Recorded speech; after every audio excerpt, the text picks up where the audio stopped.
device is a drug called fentanyl. That drug is about 50 to 100 times more potent than morphine.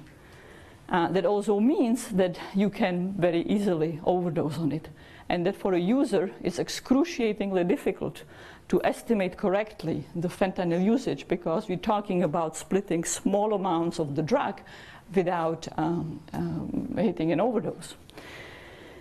Fentanyl has been used in surgeries, and it's also used in the case of terminal cancer patients who have stopped responding to other opioids. Just as addicts develop dependence, so do people who have severe pain. They develop dependence on opioids, and they need an ever larger dose to combat the pain. That same thing happens with medical patients. And so fentanyl was one of the drugs that was supposed to be used in addition to surgeries when other opioids would stop working. Fentanyl made its way, was synthesized back in the 50s and made its way onto the illegal market in the 80s. But it very quickly went out of the market because users were dying. And so users became scared of it and rejected using it because it was so unpredictable and the chance of overdose was so high. Now that changed now, however. And so the US market has started to be flooded and actively supplied by fentanyl, fentanyl that's diverted into illegal channels, principally from China. Synthetic drugs are very easy to alter slightly to preserve their recreational and other effects, while the formula of the drug changes somewhat. So it's not just that there is this drug called fentanyl, there are many what's called analogs, many versions of the drug. Another version is called carfentanil, that is even many more times as potent as fentanyl. And we are really talking about potency that allows one envelope of the product to cause up to 1 million overdoses. Think of that. Now that has very significant implications if you are a drug trafficker. If you are a drug trafficker, the amount of heroin that you need to supply, that you need to provide to supply a market in terms of volume and bulk is many times as great as what it takes to supply that same market with fentanyl. And so all of a sudden, with the diversion of fentanyl for the illegal market, what became possible was to ship drugs by mail. And that radically changed drug smuggling channels, and that has radical implications for many dimensions of global drug policy and illegal drug markets. So since fentanyl started making its way into the US, there are now many, many analogs of fentanyl. The United States and China have been in this sort of quid pro quo constant game of the US demanding that China schedules that it makes controlled the production of various analogs of fentanyl. And it was constant cat and mouse game because China under pressure would schedule one variety of fentanyl, and very soon chemists would slightly alter the formula that was no longer illegal, that was no longer a controlled substance. So finally, on Monday, China announced that it will make all fentanyl class, fentanyl-like drugs controlled. They can still be produced, they're still needed in the legal market, but they can only be produced with special licenses, and they can only be exported with special licenses. China has become a very significant player and vector then in the US illegal drug market, and in a crucial player in the opioid epidemic.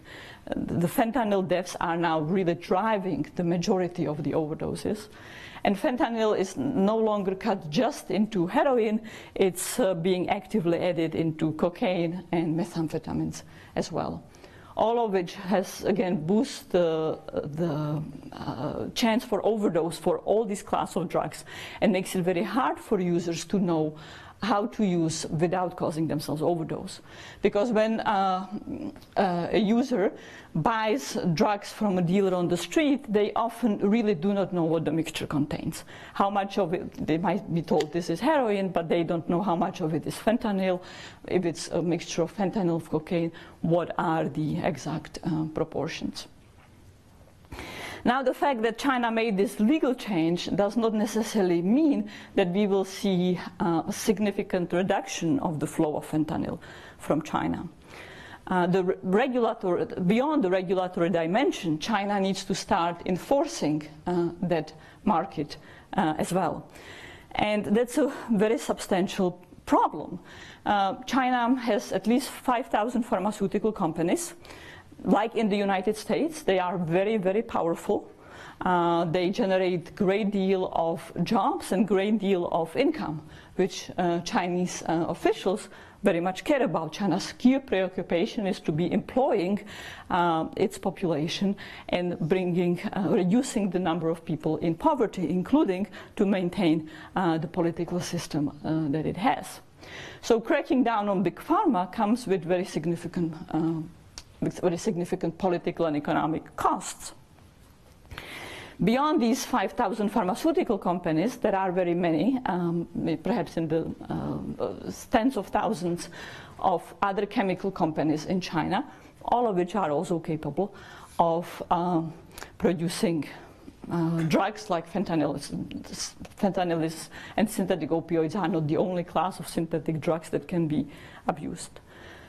And beyond that, you have at least 160,200 facilities where those drugs are being manufactured. Those are legal facilities. Now, within those legal facilities, it's very easy to divert some of the product into the illegal supply in the United States, especially as we're talking about very small amounts. For those 200,000, 160,000, 200,000 facilities, China's up to now had about 2,000 inspectors. You can guys do the math and figure out what are the odds about there being meaningful oversight of those facilities.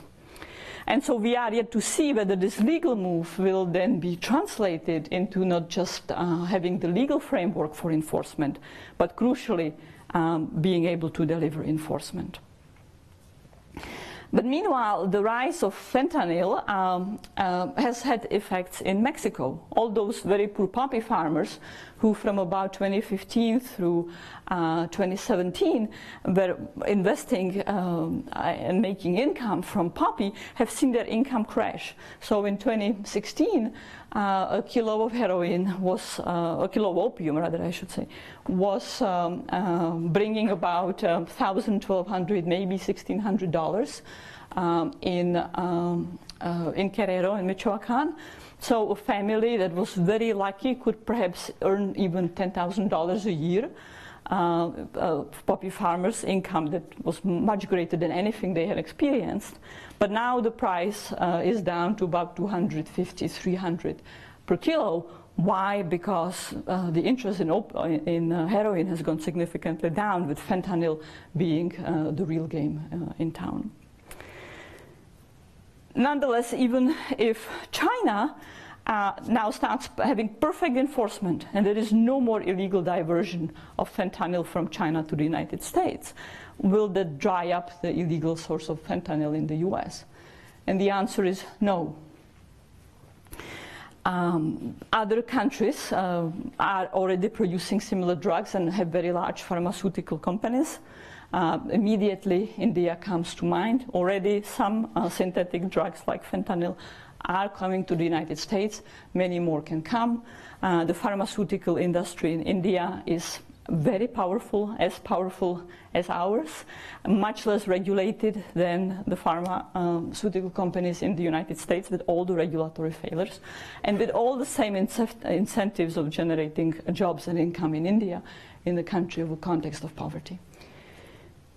On top of that, the response of Big Pharma here is really analogous to how Big Tobacco responded to the regulatory changes and penalties and lawsuits it faced in the United States. This active effort to move abroad.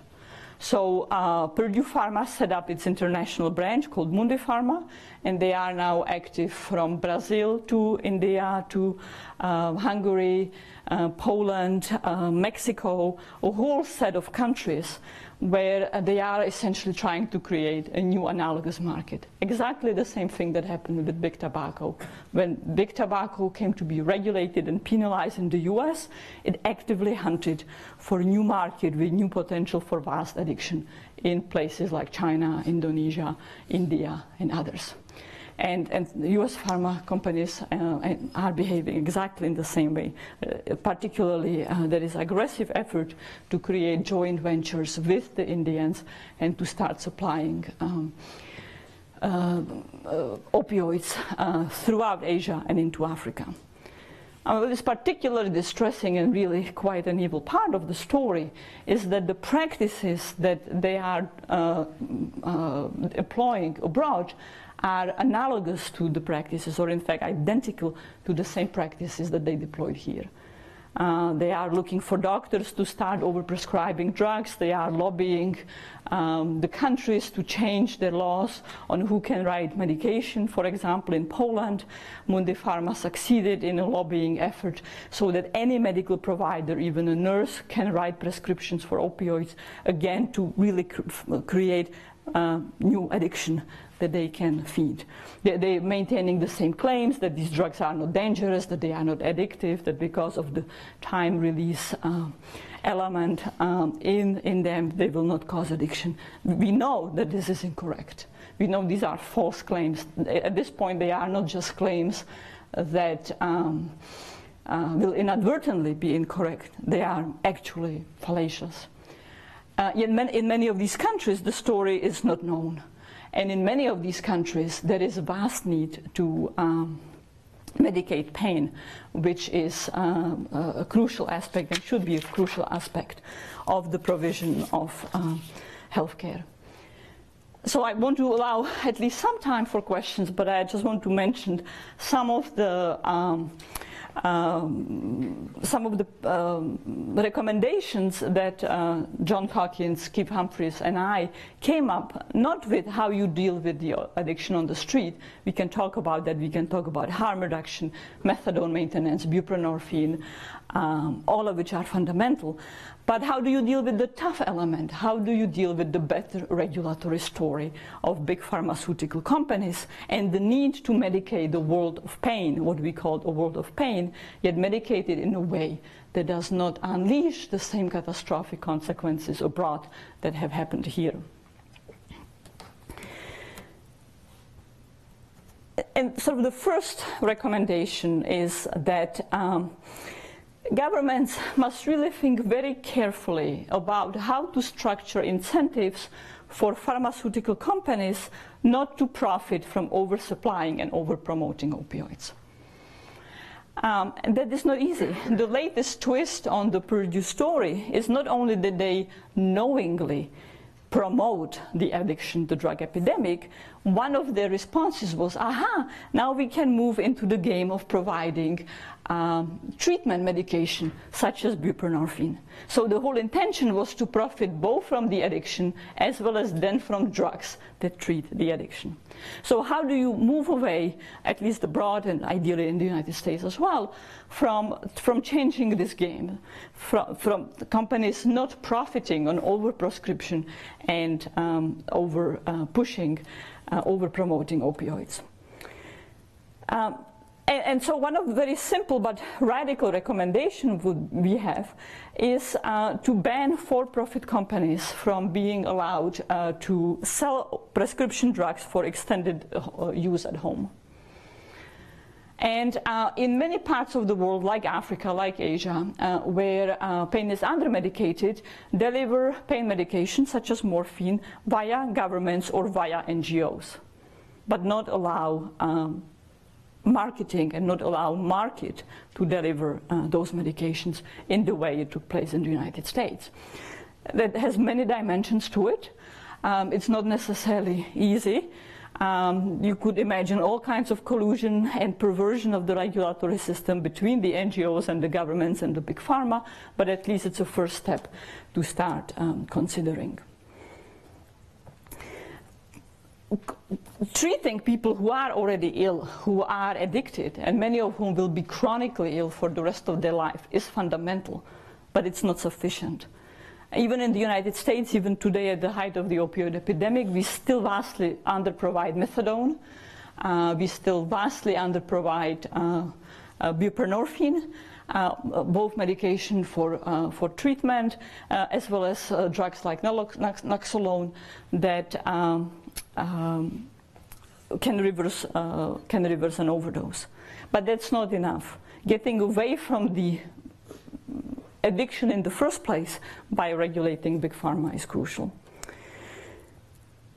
And that means that regulators need to move beyond thinking. Regulators like the Food and Drug Administration in the US need to stop thinking about regulation simply in the matter of if these drugs are taken as prescribed, they will be fine.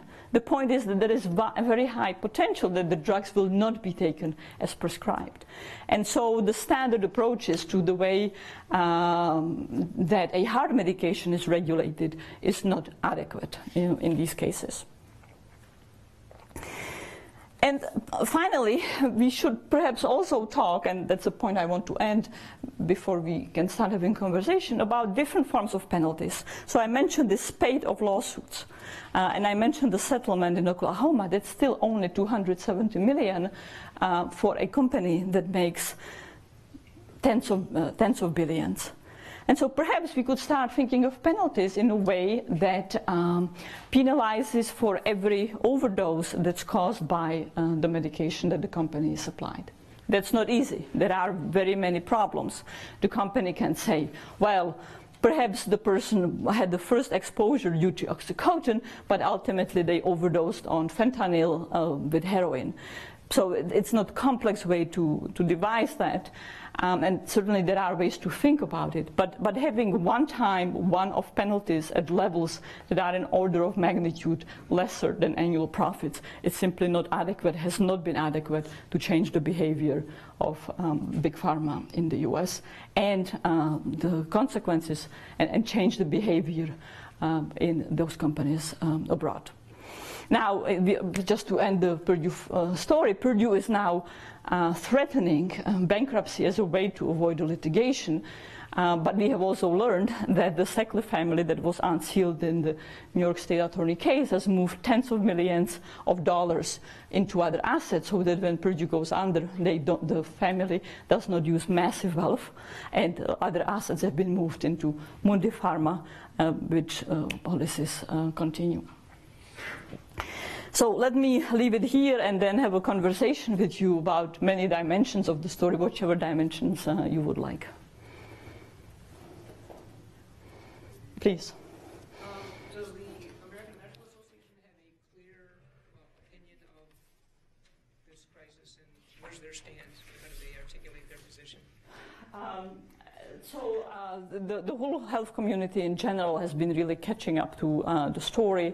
There have been, both at state level and federal level, various guidelines and policies issued. For example, at state level, Massachusetts was a pioneer in demanding that all medical personnel needs to have some training in palliative care. You would think that would be a very important aspect of getting a medical license. In fact, has not been. And so many doctors, out of their entire medical schooling, would have maybe 1 hour of schooling on palliative care, which made doctors very susceptible to, of course, manipulations by the pharmaceutical companies. So at the state level, there are guidelines requiring the teaching of palliative care. Both at the federal and state level, there are guidelines as to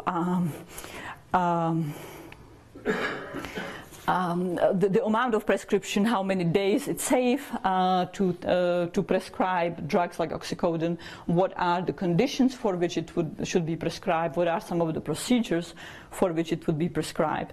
Of course, it's very difficult because if you have a heart condition and you are to be issued heart medication, there are physical tests that determine whether you have a heart condition or not. If you have cholesterol, your blood work will show that you have cholesterol. pain, there is no effective measure for pain, and we know that pain is highly subjective. Different people have different perception of pain and different suffering from what would be the analogous amount of injury. And so this is what makes that aspect of medicine so complicated and so different, and it was also a challenge for American Medical Association and others to be responding to some of these dimensions, because we don't want to go to where pain, especially severe pain, is not treated. But so the policies continues to be evolving. There is a lot of experimentation. There are still shocking gaps. I mentioned the three treatment medications like buprenorphine and methadone. It's still amazingly difficult and challenging to access them. If you're a medical doctor, you need many hours of extra training to be allowed to write a license for buprenorphine. Oftentimes you need to be willing to allow law enforcement agencies like DA access to all of your records to write buprenorphine, even though that buprenorphine is really life-saving and saving of the quality of life. Even people who will continue using illegal drugs, who will not be able to break their addiction, will be much more stable and have much better quality of life and much lesser chance of overdose if they are on buprenorphine. But it's vastly overprovided, they cannot get to it.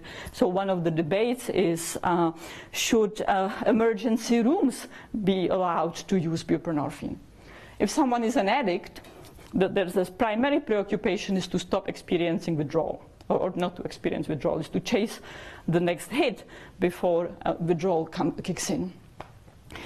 And if they fail, they will often end up in emergency with all kinds of very nasty withdrawal symptoms. Yet the vast majority of emergency rooms is only allowed to treat them for symptoms and is not allowed to give them buprenorphine, or buprenorphine is not available, although that might often be a critical trigger for getting people into more systematic treatment. So all of that is still being debated in the context of US drug policies, where these measures called harm reduction measures have been very much against the grain of US drug counter-narcotics policy that has often tried to prevent harm reduction with the claim that if people have lesser consequences from using, they will be more tempted to use. I have three questions. The first one, do you think that legalizing of marijuana medically and recreationally at a federal level would alleviate the demand for opiates? Second, to touch on your last point about pharmaceutical companies transferring their assets from one entity to another, do you think it's feasible to allow criminal sanctions for such transfers? And then the third one having to do with capture. Do you think it's feasible to create criminal sanctions for the employee who is being captured, so with the one that would be at the regulatory agency and then working for a pharmaceutical company or a lobbyist firm for the same? Let me start with the two latter legal questions. I'm not a lawyer, and you know, I'm stepping on very thin ice and kind of venturing opinion that's not based in really legal understanding here. I would imagine that even if such laws existed, there would be a lot of challenge, or the core of the issue would be knowing deception. Now, what is really shocking about those lawsuits that are going on is that the knowing deception has gone on, that systematically pharmacies, drug distributors, sale representatives were fully aware they were engaging in behavior that was either, at minimum, immoral and problematic and responsible for the opioid epidemic. And it seems to me that there should be legal penalties for that. But I am not a lawyer to determine where the legal scope is, but those cases are unwinding across the United States at federal and sub-federal level precisely for that. So we will see the answer soon in some ways.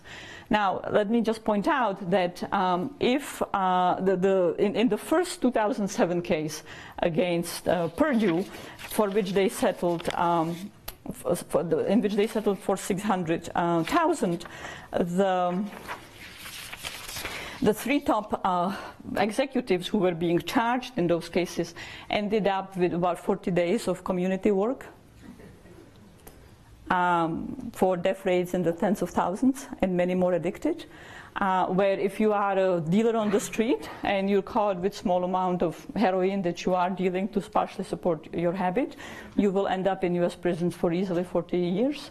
So the legal system is currently massively disproportionate in whom it targets. 40 days versus 40 years for supplying a small local market versus overseeing, knowing addictions of millions of Americans. So at this point, about 2.8 million of Americans are addicted.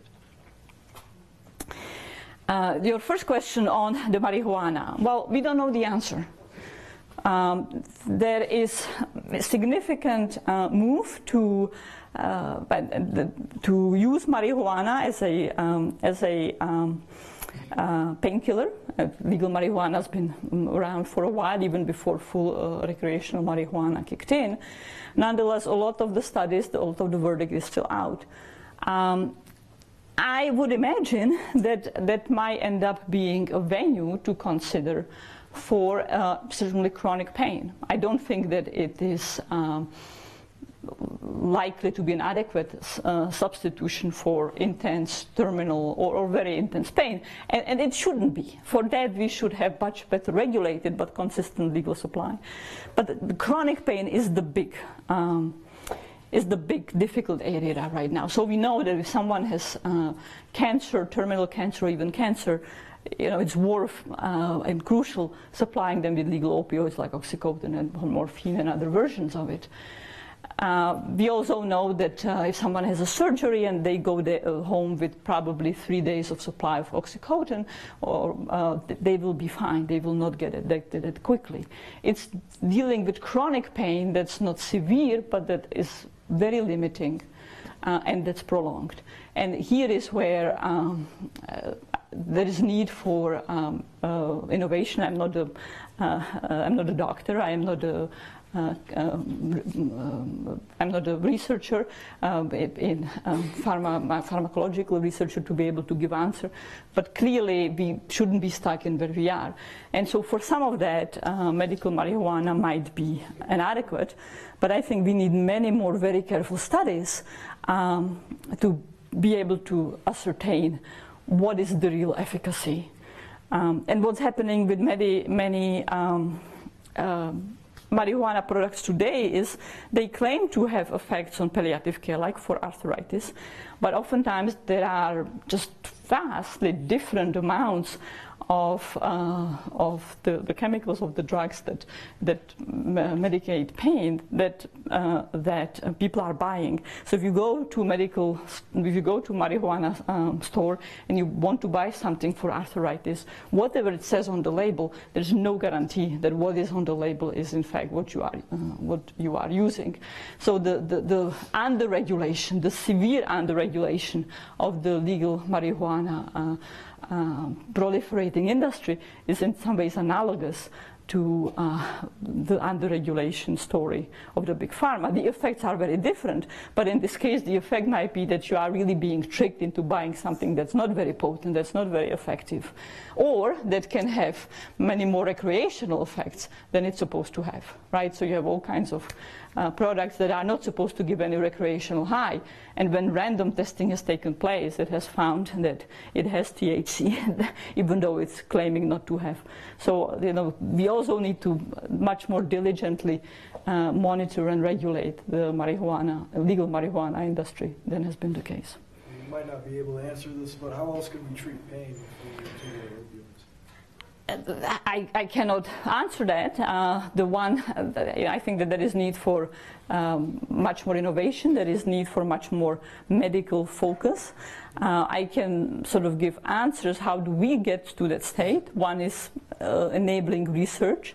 The other is focusing the medical community into treating pain seriously, but at the same time doing it in ways that will not replicate what has happened.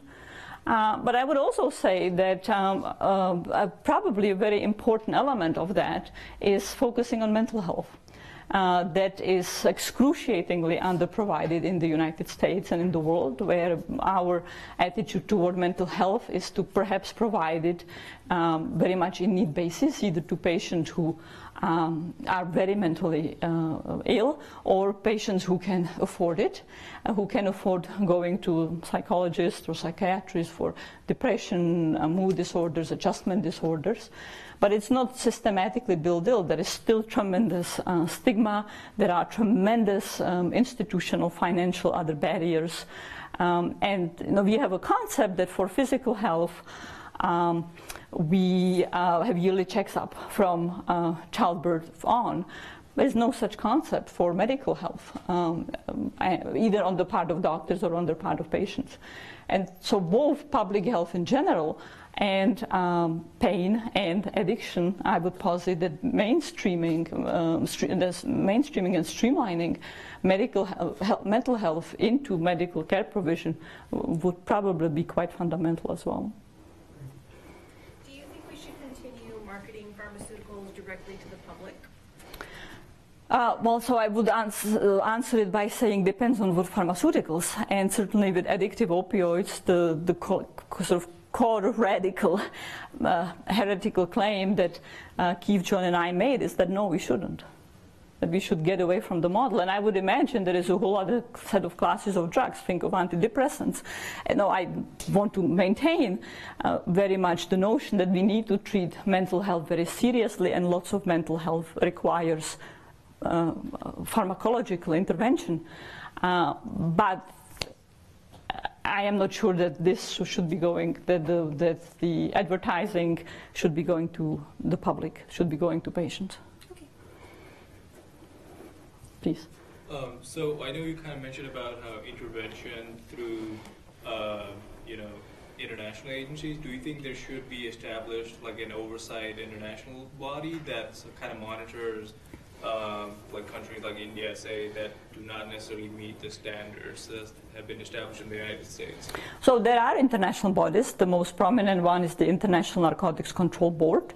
They have been very interested and focused on opioids, that they are trying to establish all kinds of monitoring and engagement with countries like India.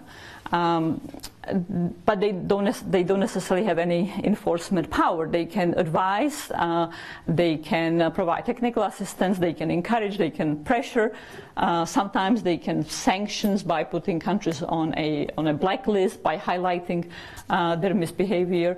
But ultimately enforcement still remains very much by a country.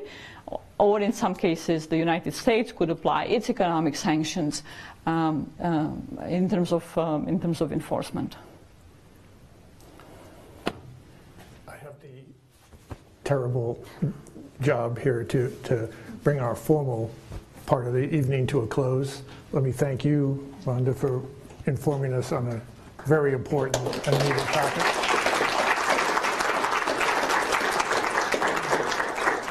Thank you all for your great questions. It's always not the best part, but a good part of the program. Let me invite you back in a couple of weeks for our next and last lecture of the semester. We'll be turning to quite a different topic. We'll be turning to K through 12 education, and we'll have a colleague out from Brookings, John Vallant, who has studied the causes and consequences of student discipline in the K through 12 system across the country. And another timely topic, but he'll be informing us on what seems to be working, what's not working, where there are problems created by disciplinary actions, as well as hopefully solved by them. So if you can join us, we'd love to see you then. If you have a question or comment, we'll be around for a little while, but thanks for your time.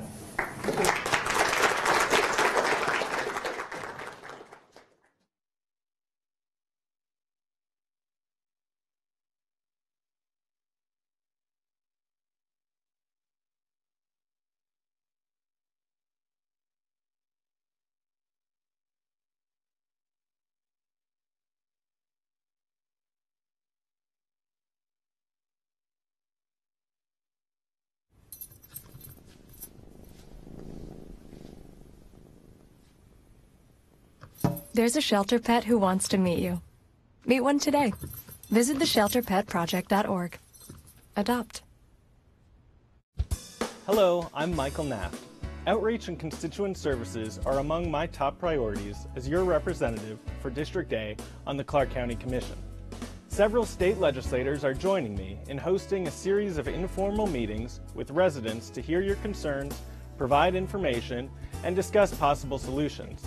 For more information, please visit ClarkCountyNV.gov or call me at 702-455-3500. Our community, our home, Clark County, Nevada. Thanks for watching Clark County Television, Southern Nevada's best access to local government and the community. Hello, I'm Randy Swallow. Welcome to In Your Neighborhood.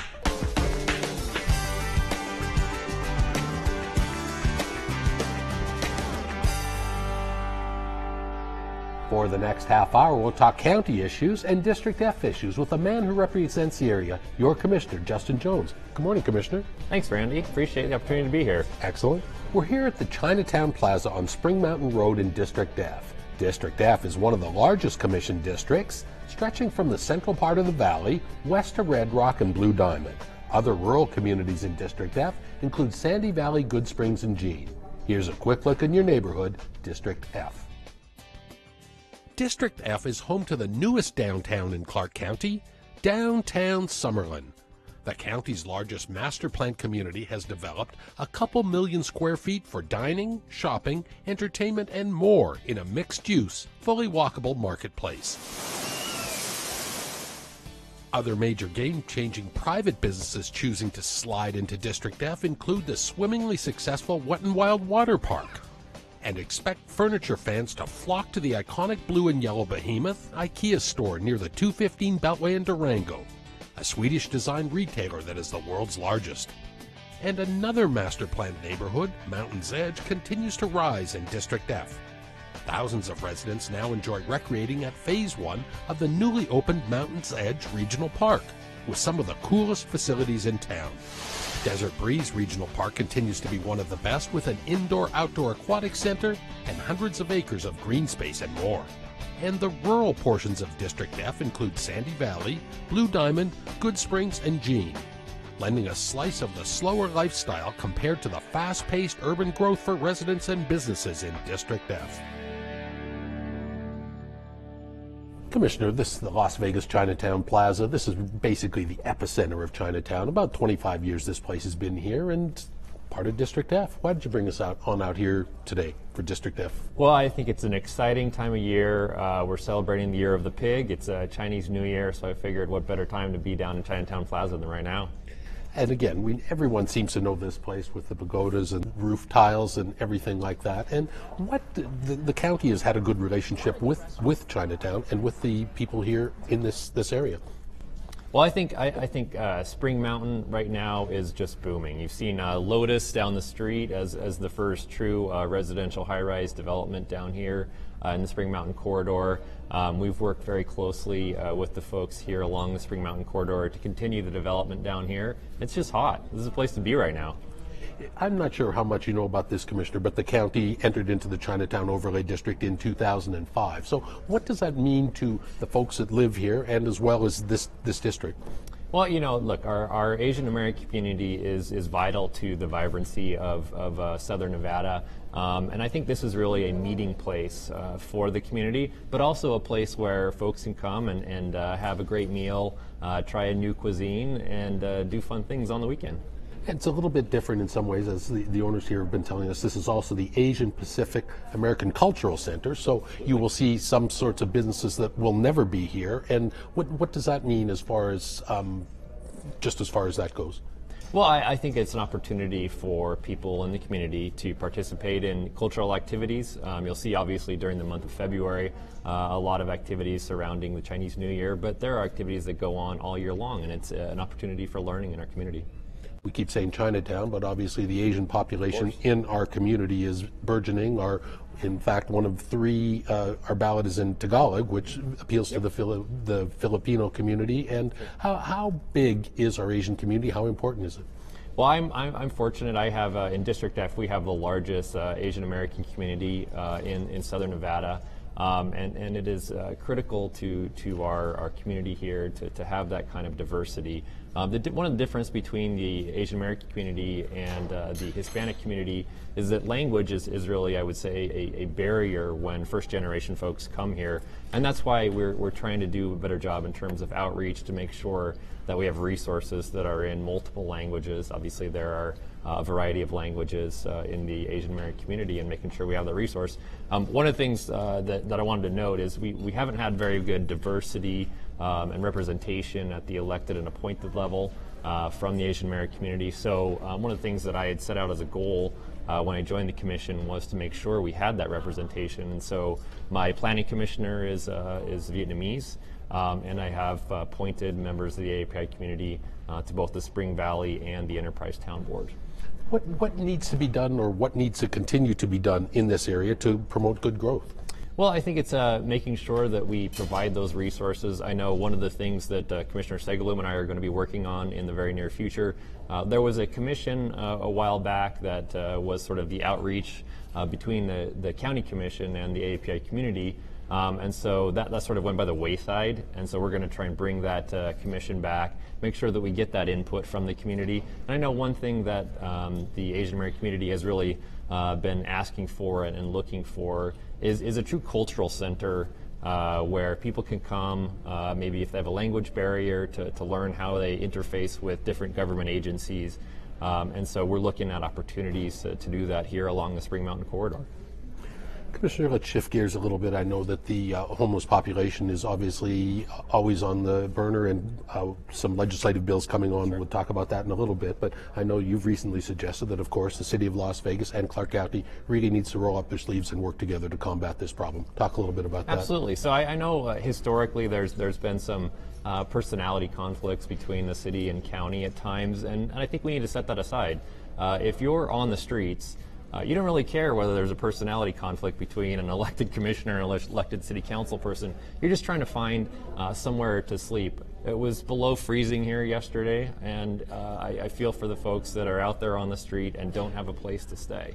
And so we need to put those differences aside. We need to make sure that we're working collaboratively towards a solution. Let's move into some of the legislative things. I know that the city is looking at some of those bills to address that. And what does the county need to do to follow those, or what are we doing to follow those, the bills? Sure. So Clark County has a team that's up in Carson City right now. They are tracking the bills. We have a few bills of our own that are up at the legislative session that are critical to moving the county forward. But we have folks who are working on our behalf up the legislature to make sure that we're tracking those important issues.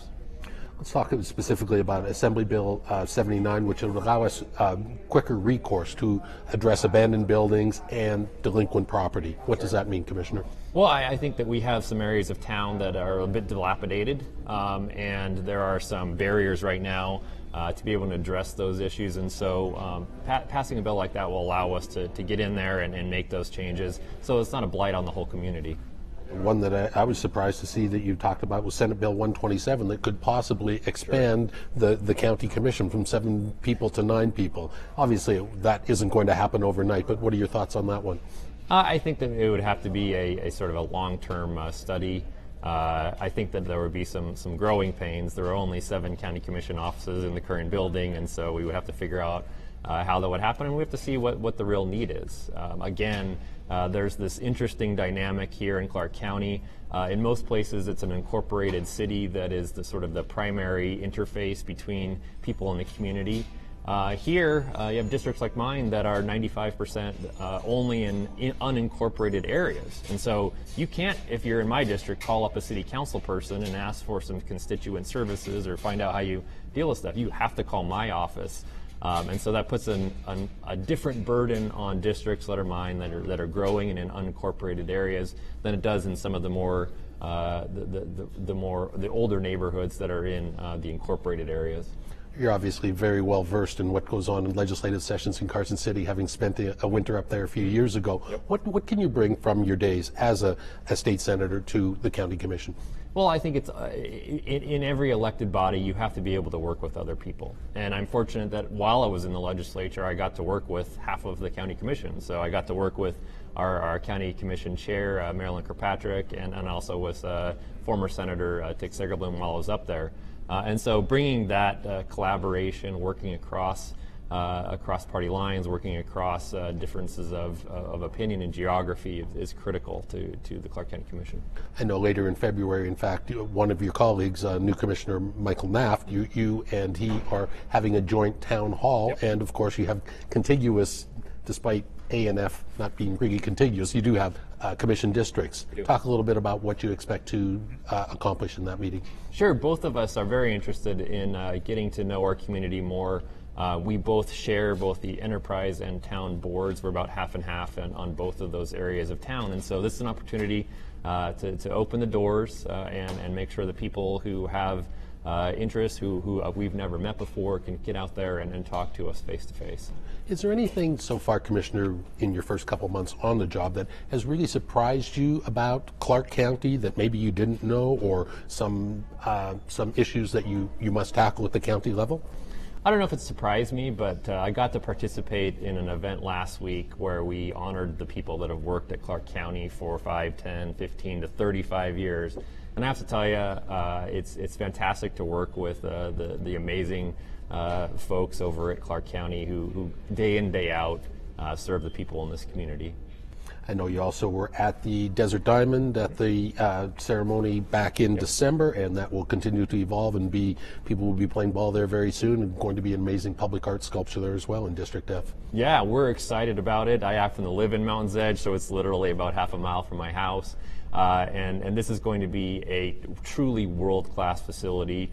We've already got calls are coming in on a daily basis to want to use it for tournaments for softball and baseball. And that is, of course, next to the Mountains Edge Regional Park. What bring us up to date on what's going on out there? Sure. So it looks like we'll hopefully have a certificate of occupancy here by the end of February. They anticipate that the first tournament will be played the first week in April. So I think we're exactly where we need to be in order to use the facility as soon as possible. All right. We must take a quick break. We'll continue in your neighborhood here at the Las Vegas Chinatown Plaza with District F Commissioner Justin Jones. Stay tuned.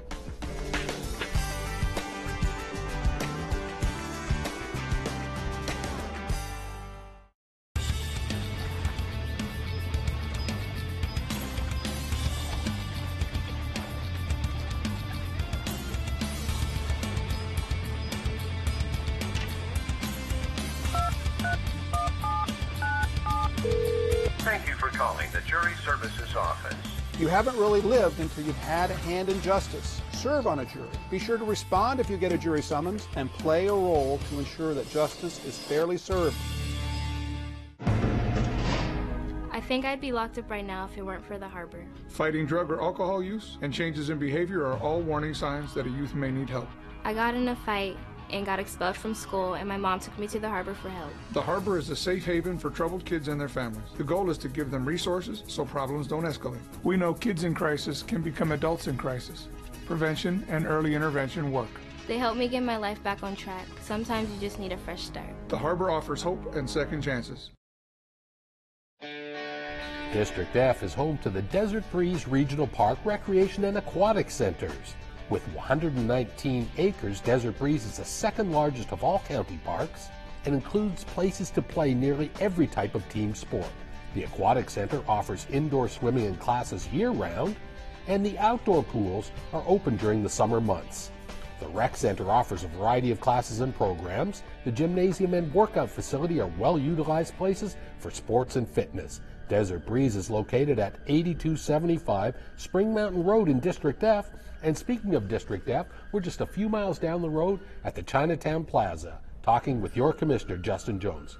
Commissioner, during one of the last couple recent zoning meetings, segments of the Board of County Commissioners, you've been on there a lot. Plenty of activity going on in District F, and continuing the good growth, not here in the Chinatown area, but more in the the southwest areas, it just continues to flourish. What's going on out there? The southwest part of town is burgeoning right now. There's a huge demand for residential and commercial properties out there. It's exciting to see the growth, but we also have to do it in the right way. And so we want to make sure that we have access to affordable or attainable housing at the same time that we have a continuation of business development efforts along the 215 corridor and in other parts of the southwest. Why is that area booming so much?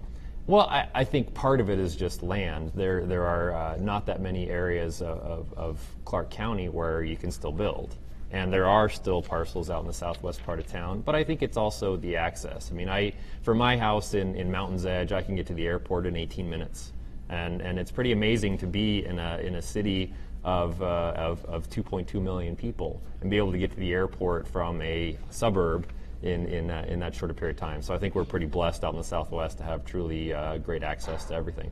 And of course, people keep talking a little bit about that Las Vegas Raiders Stadium, which is then at the threshold of the Strip and at 215 and 15. So this is really a vital time to make sure that roads and growth continues correctly into that area. Absolutely. I think the Raiders Stadium is already bringing opportunities to our town, and I think it's only going to continue over the next few years. I think the other sort of corridor that is of great interest right now along the 215 is between Switch and its facility and the Harry Reid Research Center.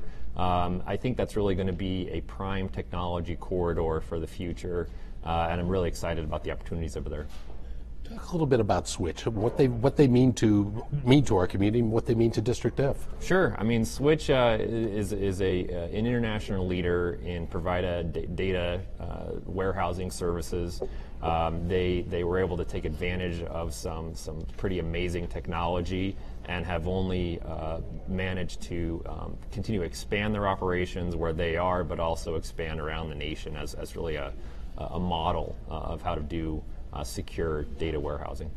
Commissioner, obviously cannabis and cannabis consumption lounges are something that all jurisdictions are now wrestling with, and it seems now that Governor Sisolak, he's convened a green ribbon panel up at the legislative level right now. So what does that mean to us here locally? Are we going to kind of follow some recommendations, what they're going to, or just bring us up to date on that if you would? Sure. So the county had a Green Ribbon Commission, and they sort of were framing things as it related to Clark County. But I think Governor Sisolak, former Commissioner Sisolak, sort of saw how things work down here. I want to make sure that we had sort of the big picture.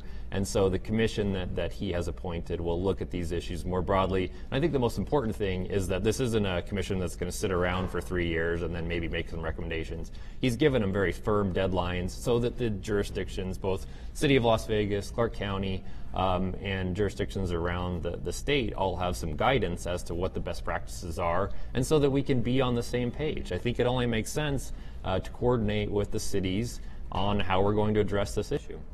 And of course, the retail outlets there's many of those in District F. Are you satisfied with how this industry has come into our county? Well, I think that unlike some other states like California, Nevada has really done it the right way. I think we had the benefit of watching how some states did it well, like Colorado, and how some states did it poorly, like California, and to take the best practices from other states and implement them here. We know how to do regulated industries better than anybody because of the Strip and gaming. And so we are able to apply those same principles to the cannabis industry, and I think that we're definitely doing it the right way, and we'll continue to do it that way. And what do your constituents? Do you have a cross-section, or do constituents come to you with the same concerns or issues, pro or con? Sure. I mean, there are certainly folks in the Southwest and across the county that have concerns about cannabis businesses that are close to schools or in their neighborhoods. But I think that there's a growing understanding that cannabis is not the reefer madness that decades ago I think was the perception. I have a close friend who suffers from lupus, and cannabis has been instrumental in her treatment of her disease, and I think that people are seeing that. It's folks in their community that cannabis is really helping. Let's bring up something different, Commissioner. I know you're very interested in is the shot spotter. It's a new technology that helps triangulate the sound of gunfire or potential gunfire, just another tool in Metro's crime-fighting belt. But this isn't cheap. And as you said you're questioning the public deterrent. Do you think this should be expanded, and is it worth the millions of dollars to expand it? So what was your takeaway from Metro's presentation and what you know about ShotSpotter? Sure. So ShotSpotter is this opportunity where they have sensing devices in neighborhoods and cameras that will allow them to sense when a gun is fired, and to allow the police to go to the exact location of where the gun is fired. A lot of times, as Metro explained at the hearing, you'll have people call in and say they heard a gunshot, but they can't figure out if it was on this block or that block. And so this technology really allows them to go to the right place. In terms of the cost, I think that we're going to have to look at that over the next budget cycle. But if it allows us to truly treat gun crimes, which are very substantial in our neighborhoods, then I think it makes sense. And one of the areas that they're proposing to expand is in my district, not far from here actually, along the 15. So I think that it's something we definitely need to look at, and really might be a tool that Metro can use to address gun crimes. This ShotSpotter is a technology used in hundreds of cities across the country, including Boston, New York, technology. and proven technology here in the county, in District B and District F in smaller areas. So you do have a sample size of... They were two study areas that they did through the cooperative extension, and I think that it was proven to be successful in those two study areas. So what's next on the ShotSpotter questions? Sure. So there were some proposed additional areas that they were going to expand to, and that really gets into a budget discussion. And so I think we'll continue to have those discussions. We're in a budget cycle we're starting to go into next month. Commissioner, I know you're a fierce warrior for environmental issues and water, and recently there was it's seemingly an agreement between the 7 basin states and the Colorado River, but then maybe there isn't. Can you bring us up to date on this murky water situation? Sure. So as I think everybody knows, we're in a pretty severe drought. Despite the recent precipitation, we're well behind where we need to be as a basin along the Colorado River. There were some pretty serious concerns with Lake Mead dropping to what's called dead pool, and so if we drop below that level, then there's severe cuts that we made in what everyone along the basin can take in terms of water. Southern Nevada has done a masterful job of conservation of water. We clean every drop of water that goes through our system and put it back into Lake Mead. But if we had not entered into this agreement, then it wouldn't have mattered if we dropped down too low. And so 7 states and the country of Mexico signed on to a drought contingency plan that will hopefully stave off for the next several years any severe restrictions that might have gone into play. Moving from the water to the mountains, I know as far as Red Rock goes, you've been on the point as far as the updating the status as far as Red Rock and Gypsum Resources plan to build houses up on Blue Diamond Hill. Bring us up to date on that if you would. Sure. So they had got their concept plan approved back in 2011. There were some things that happened in 2016 where they brought a new plan, and it got a little messy there with the county commission.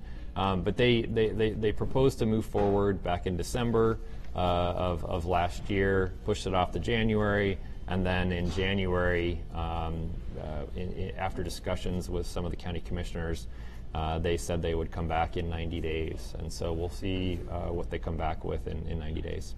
Commissioner, you're a new commissioner, and this is a new year, so we're trying something a little bit different here. I'm going to throw something different at you, some either-or questions. You pick one or the other, okay? Are you ready? Are you ready? Okay. Sunset Park or Desert Breeze Park? Desert Breeze, it's in my district.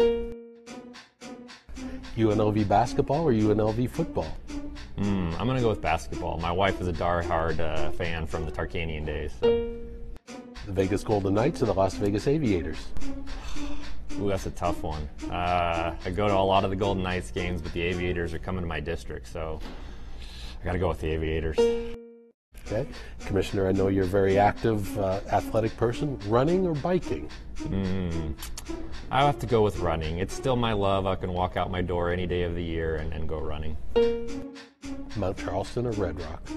Got to go with Red Rock. It's my backyard. I can get up there in 10 minutes.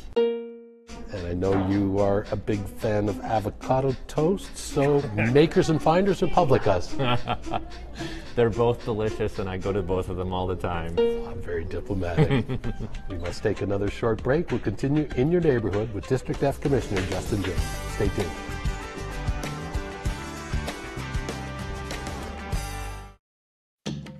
Do you know when to go on a yellow flashing arrow? They're popping up all over Clark County, and they're the new signal for turning left at intersections with a dedicated left turn lane. Here's what drivers need to know. A flashing yellow arrow means turns are permitted, but you must first yield to oncoming traffic and pedestrians. Then turn with caution. Keep in mind oncoming traffic has a green light. A solid green arrow means turn left. Oncoming traffic must stop. A solid yellow arrow means that the left turn signal is about to change to red, and you should be prepared to stop or prepare to complete your left turn if you're within the intersection. And finally, a solid red arrow means stop. These left turn yellow flashing arrow signals are new, so remember, a yellow flashing arrow means turn with caution. For more information, log on to ClarkCountyNV.gov and search keyword flashing yellow arrows.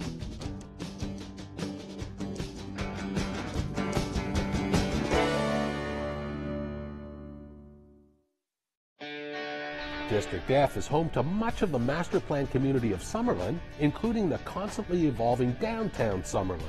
This place is miles from our city center, but downtown Summerlin offers an impressive array of shopping, dining, and entertainment choices.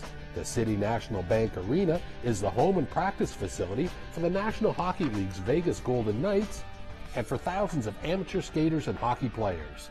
This place will continue to become a premier sporting destination as the Las Vegas ballpark construction continues, and in just a few months will be home base for the Las Vegas Aviators AAA baseball team. Downtown Summerlin is located just south of Red Rock Station in District F. And speaking of District F, we're talking to your Commissioner, Justin Jones. So, Commissioner, we're wrapping up here in beautiful Chinatown here on Spring Mountain. How do you think this community is going to look, say, 5 years from now, 15 years from now? I think we're an exciting time, and I joined the board at a time where we're really moving in the right direction, thanks to a lot of the work of the commissioners who have been around for much longer than I have. So I'm excited about the prospect of expanding our community. We've brought in a lot of sports teams, which I think is critical. I think we have opportunities in the technology sector and in the healthcare field to really continue the amazing diversification of our economy here. I joined the board of the Las Vegas Global Economic Alliance, and I'm really looking forward to working with a group of 50 board members over there to do the right thing for our community. Tell us a little bit more about that. I think most people know something about the Alliance. What's on their plate? So they are really looking at strategic planning, planning for the future, and targeting a couple of sectors. Sports obviously was a big part of that. And I joined the board with Mark Bedane from the Raiders, so kind of a big deal to join with a man of his caliber. So I'm just excited for the opportunity to learn from business leaders, from government leaders, and make sure that Clark County is doing its part on the economic development side. All right, well, appreciate you spending time with us. We'll let you get back to work. Thank you. Thank you. That wraps up this edition of In Your Neighborhood. Thanks to our good friends here at the Las Vegas Chinatown Plaza and to Commissioner Justin Jones for taking time to tell us about the area he calls home and represents as your elected official, District F. If you have any questions about this show or ideas for upcoming segments in your neighborhood, call me. I'm at 455-6357 or send an email to rsw@clarkcountynv.gov. Thanks for tuning in to Clark County Television. On behalf of our production staff, I'm Randy Swallow. We'll see you again next time in your neighborhood.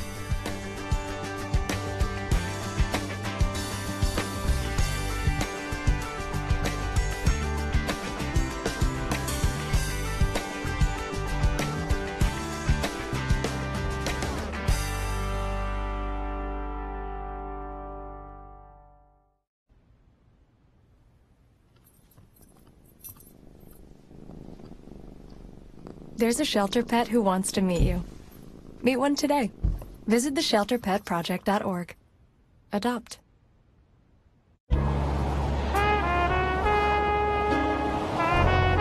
Ma'am, driving a car in a diamond lane requires 2 or more people. Oh, I'm sorry, but diamonds really are a girl's best friend. Only motorcycles or vehicles with 2 or more people are permitted to travel in a diamond lane. Now what about hybrids or trucks? Hybrid vehicles are not exempt. They are allowed in a diamond lane, only if they have 2 or more people. Oh, pooh.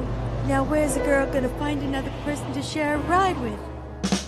Club Ride is the perfect solution to finding people to carpool with. Their website can match you up with commuters who travel a similar route. You'll reduce traffic on our roadways, save wear and tear when you share a ride, and most importantly, you'll avoid a traffic citation by having enough people to ride in those speedy HOV lanes.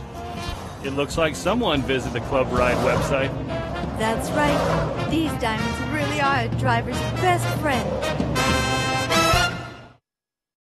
After October 1st, people started saying, Vegas strong. But the truth is, I don't always feel strong. Some days I feel scared. Alone. Exhausted. Overwhelmed. Hopeless. Anxious. But I didn't think I needed help. Because I thought things would get better. We didn't have physical wounds. But what happened that night affected all of us. And it's never too late to get the help you need. Reach out to the Vegas Strong Resiliency Center to see how they can help you.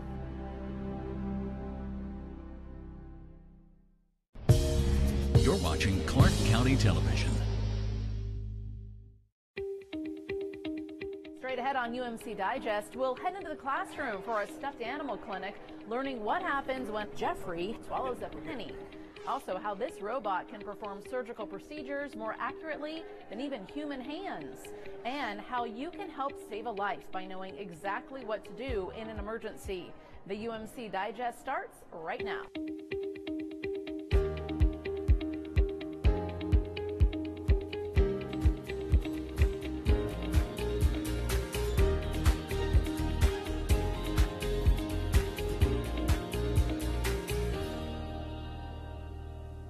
After the October 1st shootings, many people asked what they could do to help. The number one thing you can do is be educated onto how to literally stop the bleed should another mass casualty unfortunately occur, or even if you come upon someone who is bleeding to death in a car crash or other accidental trauma. UMC offers complimentary Stop the Bleed classes, education that is just as important as knowing how to do CPR. Take a look at a recent Stop the Bleed course taught by UMC for Red Rock Search and Rescue. If you come upon an accident scene or witness a life-threatening injury, would you know what to do to save someone's life? Stopping the bleeding immediately as it happens. So you're at the scene, you are a bystander, and now you are a rescuer. So you are going to literally stop watching someone bleeding and intervene in stopping the bleeding by applying direct pressure or possibly a tourniquet if you have that, of one of the bleeding control kits that we are advocating.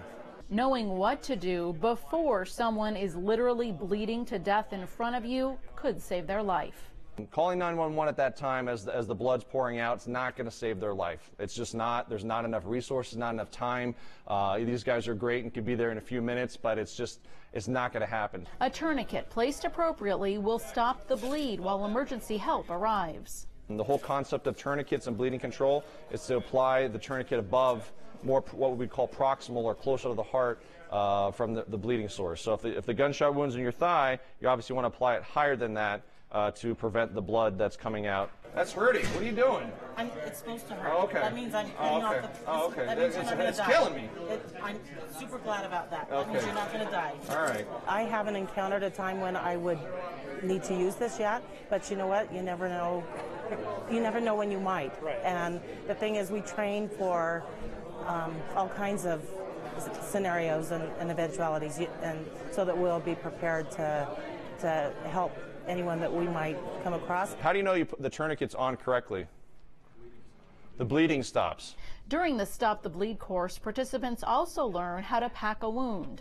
So what will happen is for you to be able to have some basic concepts and basic knowledge that we'll take you through tonight and be able to just literally stop the bleeding. The number one cause of mortality and deaths in trauma that would be preventable is just hemorrhage, exsanguination. A lot of other things you can't control, and that's unfortunate, but bleeding is one that you can literally stop just by applying direct pressure or a tourniquet. Those couple of techniques done in just a few seconds could help save a life. I want every single soccer mom, everyday Joe, every high school kid, every person that works at a golf course, every person that works at a casino, any person at all is able to do this training. We can teach this to young kids. This is something that if you see bleeding happening, you can actually intervene and stop the bleed and save a life. Here at the UMC Trauma Center, we have a 97% survivability rate, including patients who come to us with less than a 1% chance to live.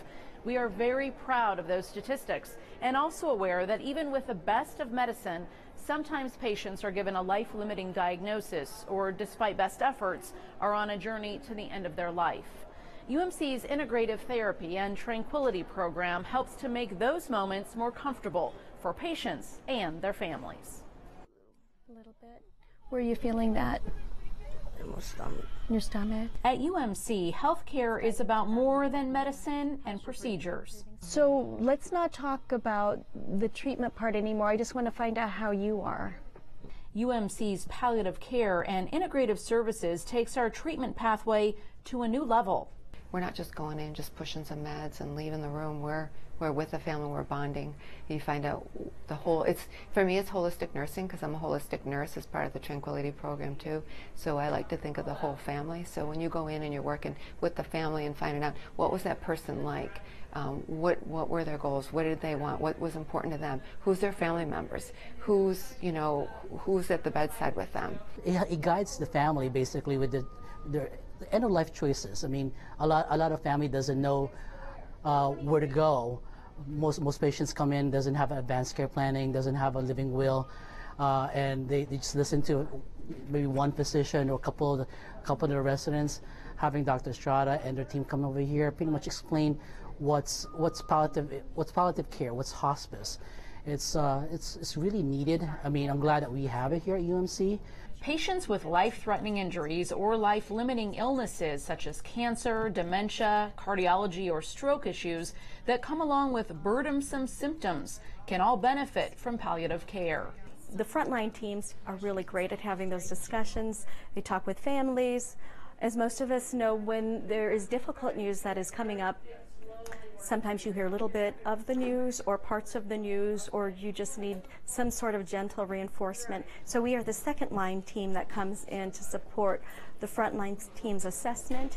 We affirm prognosis, and then we let them know from a risk to benefit standpoint what is happening with treatment, what are the best treatments, what treatments may be more harmful than helpful, and what treatments could be contributing to a good quality of life. So we help them weigh the risk to benefit, and we help them make some very difficult decisions together. Lab tests and clinical observations can help physicians and families with those decisions. Then palliative care is used to care for patients and families. We're able to help families and patients understand the situation, and we look at how to make these moments the best moments possible for the patient. And if it's pulling back on some of the aggressive treatments to just honor whatever process is happening, whatever journey is happening, it makes for a better journey for them. We don't have to palliate symptoms caused by very aggressive, harsh measures if they're not appropriate. In a true end-of-life situation, they're walking that walk, and my team and I are walking that walk with them. That walk with Dr. Estrada turns from clinical to very caring. I can speak for myself and my team when I say that every time we approach a patient and a family, we approach them as if they're our own family. In a hospital where we are so proud of saving lives, it's equally honorable to create an appropriate end-of-life experience for our patients and their families. We figure out what they would want, the music, if they would want to be clean and fresh, or what blankets they'd want around in their pictures. And then we do everything we can to make sure they're very comfortable, to make sure that family's around and very close. No matter what we're doing, even if we're removing a patient off ventilatory support, we bring everyone close in there, and we make sure they're holding their hand and they're with them, and then we take a step back. Those are important and sensitive moments for our families. I've always been very proud of my job and the job our team does. It's quite incredible, although death and dying can be devastating, as I mentioned. It's happening. It's something we can't control. One is being called to a higher power, to a higher place. And there's nothing any of us can really do about stopping that process. I mean, we try to sometimes, but there is also a way of honoring that process, so it's a change in thinking. It's a change in culture. That change in thinking, when everything possible has been done from a curative standpoint, honors the process of life and death. When you think about it, when it's going on a certain journey, may it be a very difficult, burdensome journey with a serious illness or an end-of-life journey, the journey's happening. They can walk this walk with us or walk it without us. And luckily at UMC, they have the option to walk it with us. And if we do our jobs well, and we work so hard to do that, under our watch, they will not suffer. So because we can alleviate suffering and enhance one's quality of life, no matter what the situation is, it makes it the best job in the world. When we come back, we'll take you to UMC's newest primary care location, where you can have your own personal physician. That's coming up on the other side of this break. There's no time for downtime. Better get better, quick. UMC Quick Care has 8 locations, and you never need an appointment. So get in and get better. UMC Quick Care. Find a dock in my neighborhood. The nearest dock is the Port of Long Beach, 284 miles away. Find a dock.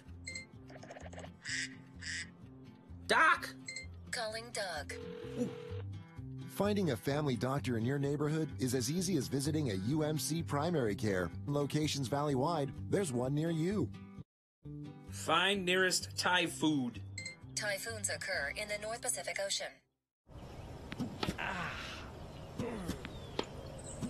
There's no time for downtime. Better get better, quick. UMC Quick Care has 8 locations, and you never need an appointment. So get in and get better. UMC Quick Care. Welcome back to UMC Digest. We're glad you're with us. UMC offers the full range of health care for your family, from our quick care locations where you can get in, get out, and get better quick, to our main hospital and primary care, your own personalized physician to take care of you even when you're feeling well. Hi, Kim. Hi, good afternoon. Dr. Tan has been Kim's primary care physician for 5 years. So you sit here? Right here.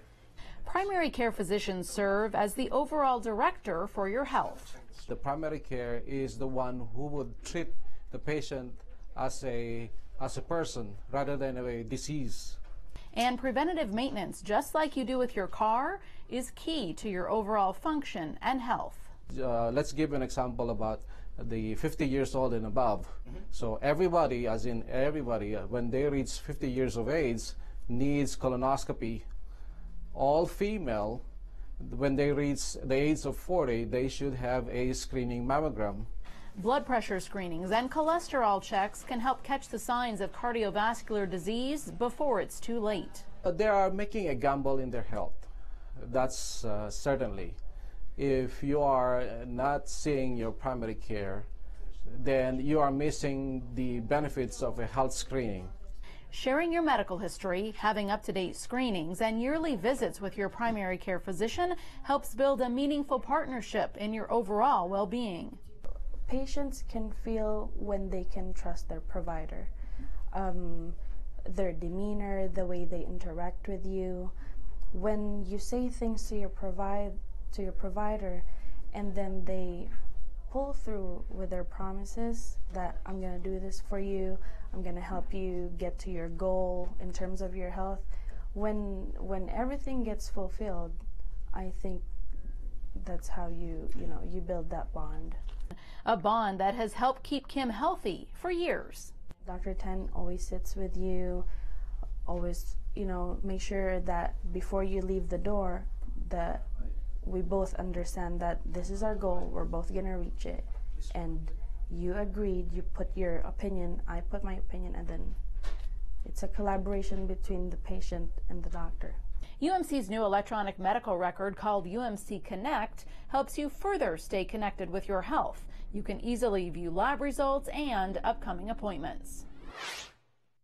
Children's Hospital of Nevada at UMC is the only children's hospital of its kind in Nevada. We're home to Nevada's only designated pediatric trauma center, offering the highest level of care available anywhere in Nevada. Last year, we saw a devastating rise in child abuse deaths, children coming to us with fatal injuries at the hands of a caregiver. So now we're reaching out and speaking out, educating our community on how to prevent child abuse. Dr. Jay Fisher is the medical director for Children's Hospital of Nevada at UMC's Pediatric Emergency Department. He cares for the sickest of sick, those with life-threatening illnesses. But the most heartbreaking patients for him are the ones who suffered their injuries at the hands of someone else. These young children are defenseless and at the most vulnerable part of their lives. They deserve the right to grow up. Shockingly, child abuse rates have doubled from 2016 to 2017. Any number above zero, of course, is too many, but we cannot stand by idly as a community or at the Children's Hospital of Nevada and see this number continue to rise. So we're calling upon all of you to help us to address this difficult problem. Oftentimes, it's a little-known caregiver creating a pattern of abuse. You should know that child abuse fatalities typically aren't an isolated incident. It isn't usually just one event. There's typically numerous events that have antedated these fatalities. Signs of abuse include malnutrition, poor hygiene, unexplained or odd bruises or burns, delayed development, or when a child appears frightened of a parent or caregiver. Be very careful who you ask or hire to watch your children. I would say specifically, obviously, that anyone with a substance abuse issue should not be caring for children or babies. That substance abuse can be alcohol or any of the other substances that you see abused in your community today. And all parents can always use a reminder about the importance of a timeout for themselves. We also ask caregivers to take a moment when they individually feel overwhelmed in their role as a child caregiver.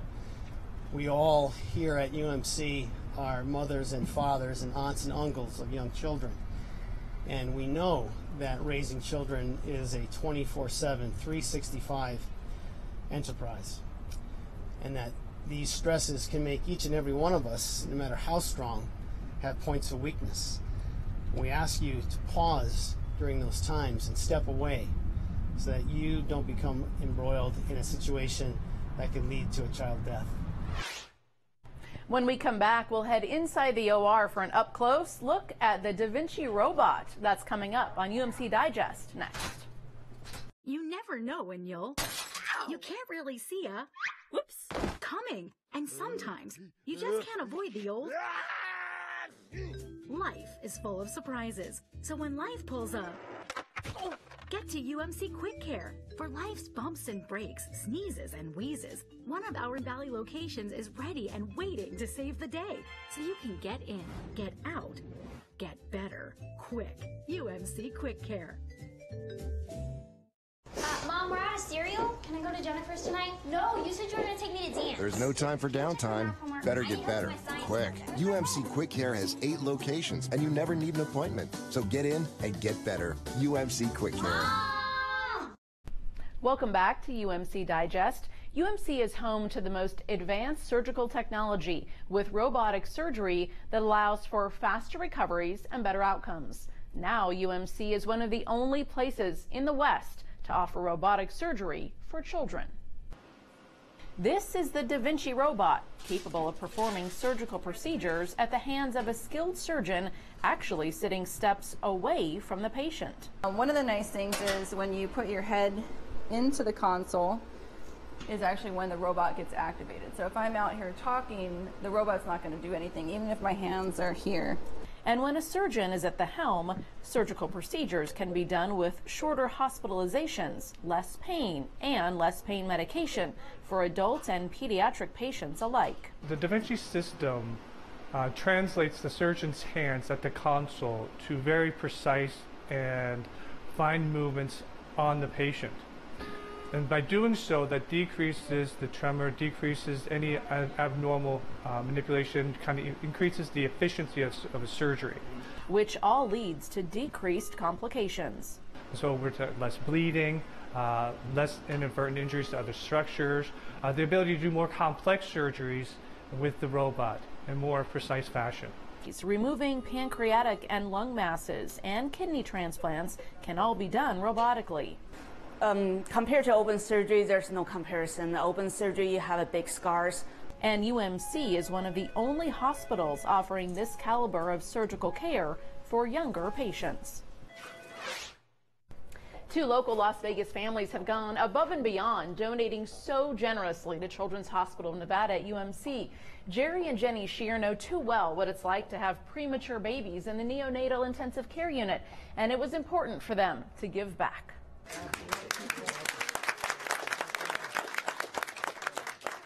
Over the past 2 years, Jerry and Jenny Shear have donated more than $500,000 to Children's Hospital of Nevada at UMC. Part of that donation was used to buy state-of-the-art incubators called giraffes for our tiniest patients. The critical care beds support healthy neonatal growth while protecting neurodevelopment. This is really useful for resuscitation, so it's all integrated in one. You don't have to have any extra equipment. That very kind donation helped us to purchase 3 of the giraffe care stations. You see now that they have state-of-the-art equipment to help care for children in the NICU, in the emergency room. It really does our heart good to know that other parents are going to have the best opportunity to see that positive outcome for their own children. In addition to that equipment, another donation from the Shear Family Foundation helped buy infant car seats for our babies going home for the first time and treated our patients, families, and staff to a big holiday celebration. My wife Jenny and I could not be happier to see this equipment here at Children's Hospital at UMC being put to good use. The team here is so amazing. The doctors, the nurses, the entire staff, the outcomes that they have with the children is just excellent. Since then, the Shears have donated several $100,000 more to providing more innovative equipment and recently donated the funds to create an important video message about child abuse prevention. I'm glad to see it, but thank you so much because we've been wanting new stuff for our hospital for so long. We provide excellent care here, but we were somehow not having the funding to be able to get the latest and do the best for our children in Nevada, and with you guys coming on board and becoming our partners, it has really helped us a lot. Today is a very happy day for us, but it's a happier day for the hospital and the Las Vegas Valley, and that's what's important to us. The Shear family donation is entirely appreciated by UMC staff and our patients and their families who benefit from your generosity. Thank you. Children's Hospital of Nevada at UMC hosts a stuffed animal clinic at local schools to help give children an inside and very fun look into the world of healthcare. Take a look at how Jeffrey the giraffe became our patient and how these students might become the next generation of doctors and nurses. Okay. Can you hear that? Yeah? Now let's listen to your giraffe's heart. Do you hear that? Does he sound okay? All right, you're my expert. A first look inside healthcare for these students is a bit less intimidating thanks to Children's Hospital Nevada's team who takes the stuffed animal clinic on the road. So we get the penny, we put it in a bag, and we send it to the lab. All right? So now he's fine. He's good to go. In this particular case, Jeffrey has swallowed a penny, which sends him to the hospital. Then all is well. Well, until he snaps his giraffe limb. So I took the picture. Now we come over here and that sends it to my computer so we get to look it up. And let's see if it's really broken. What do you think? Where's the break? Yep, that's it. That's a broken leg, all right. No worries though, Jeffrey gets a quick cast and he's on his way. Probably feels better now, huh? There's that, and then you're going to go over to the pharmacy. Toys R Us generously donated the giraffes for our clinic, and this little guy sure seems to get into a lot of mischief. He was really hungry, and his mother accidentally put a penny in his dinner plate, and he accidentally swallowed it.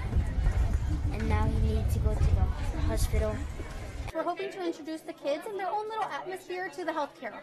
So they'll be going through different departments, for instance, triage, respiratory, radiology, to kind of get them the feel of what a hospital visit would be like. And at the same time, these kids are our future. So hopefully we could get them into our healthcare and get them into being future nurses, doctors, respiratory therapists.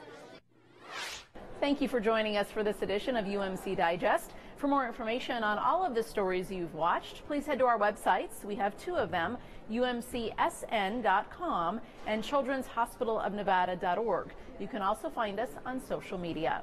We'll see you next time right here on Clark County Television. Until then, take care.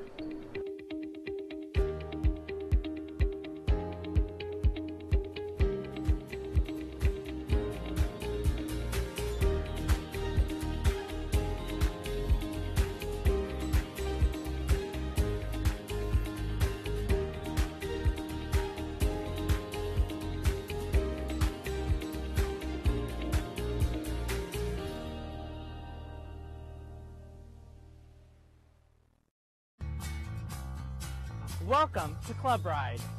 Club Ride is a free employee benefits program that encourages and rewards the employees that would like to or currently carpooling, walking, biking, taking transit, or even motorcycling to and from work. Club Ride has excellent programs and services for commuters, Such as Guaranteed Ride Home, Club Ride Discounts, Easy Rider, and the monthly price drawings. Club Ride Rewards is a program that rewards commuters every month for clean, green commutes to and from work. As a Club Ride member, you can win cash and prizes every month. It's a great thing. Oh, we love winning the awards. We've been carpooling over 11 years now. You were doing it before it was the thing to do. I think I'm a better driver. No, I'm the better driver. Carpooling was just kind of a natural thing. We could ride to work, we could talk to one another on our way, and saved us time and gas. But that extra prize makes it extra fun. I was carpooling before it was cool. And before we got the Rockstar parking for carpooling. Club Ride has this really cool website. You go in and you log your trips each week, and it calculates for you how much money you've saved, how much of an impact you've had on the environment in terms of less emissions and so on. So I know for a fact I've saved $300 each year carpooling. After 20 years of driving in Las Vegas traffic, I think I'd had enough and I was ready for a change. I currently commute by taking the new transit buses. There's a new park and ride in my neighborhood, so I just drive over there and hop on the bus. I commute with this bad boy right here. My employer not only supports it, she lets me park my bicycle right in my closet at work. I love the Club Ride discount program because I get to use it at Jason's Deli, Cold Stone Creamery, and then I'm even able to use it at my bike shop, Bicycle World. I wish I would have learned about it earlier. One of the great benefits for employers is the outreach that we do. We set up a table, we give away free t-shirts, we talk to them, we educate them about the program, and then of course the incentives that are available to them. Once employers realize what we do for them, they love it. Club Ride is extremely successful at Bellagio. We've been a partner with Club Ride since 1999, and currently we have about 1,200 employees enrolled. We provide our employees with reserved parking, bike racks, motorcycle area, as well as pre-tax payroll deduction for the passes. I think the Club Ride program is very well thought out, very well engineered.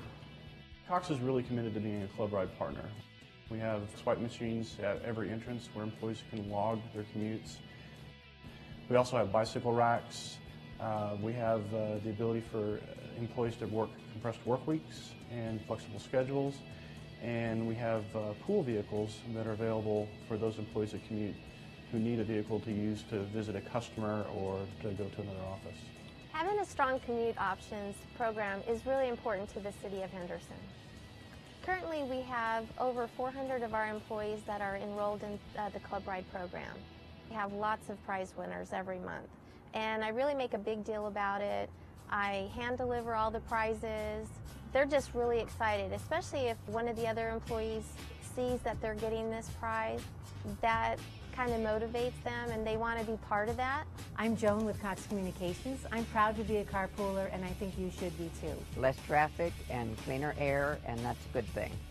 Less traffic, cleaner air. Carpooling is a good thing.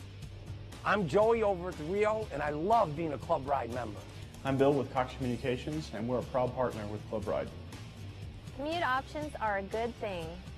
Partner with Club Ride today. To find out more, visit the Club Ride website. Or call 228-RIDE or go to your HR office and speak to your transportation coordinator. That's a wrap. That sounds good.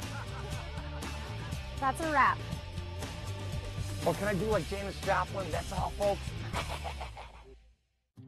Find a dock in my neighborhood. The nearest dock is the Port of Long Beach, 284 miles away. Find a dock. Doc! Calling Doug. Finding a family doctor in your neighborhood is as easy as visiting a UMC primary care. Locations valley-wide, there's one near you. Find nearest Thai food. Typhoons occur in the North Pacific Ocean.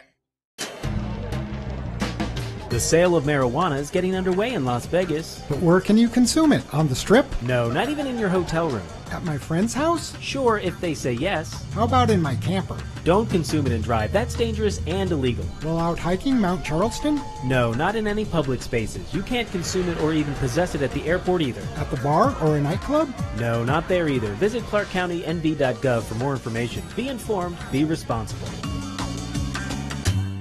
Our community, our home, Clark County, Nevada. Thanks for watching Clark County Television. Coming up next on Clark County Chronicles, a long-time after-school program has a new place for young boxers to train, thanks to Commission Chair Marilyn Kirkpatrick and some community partners. Commissioner Jim Gibson hosted another job fair in District G. We'll tell you more. And it was Java with Jones at a neighborhood coffee shop in District F. Those stories and more coming up next on Clark County Chronicles.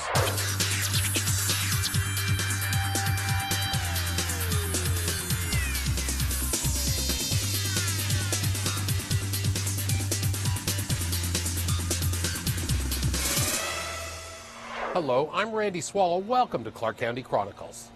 The month of April is National Child Abuse Prevention Month.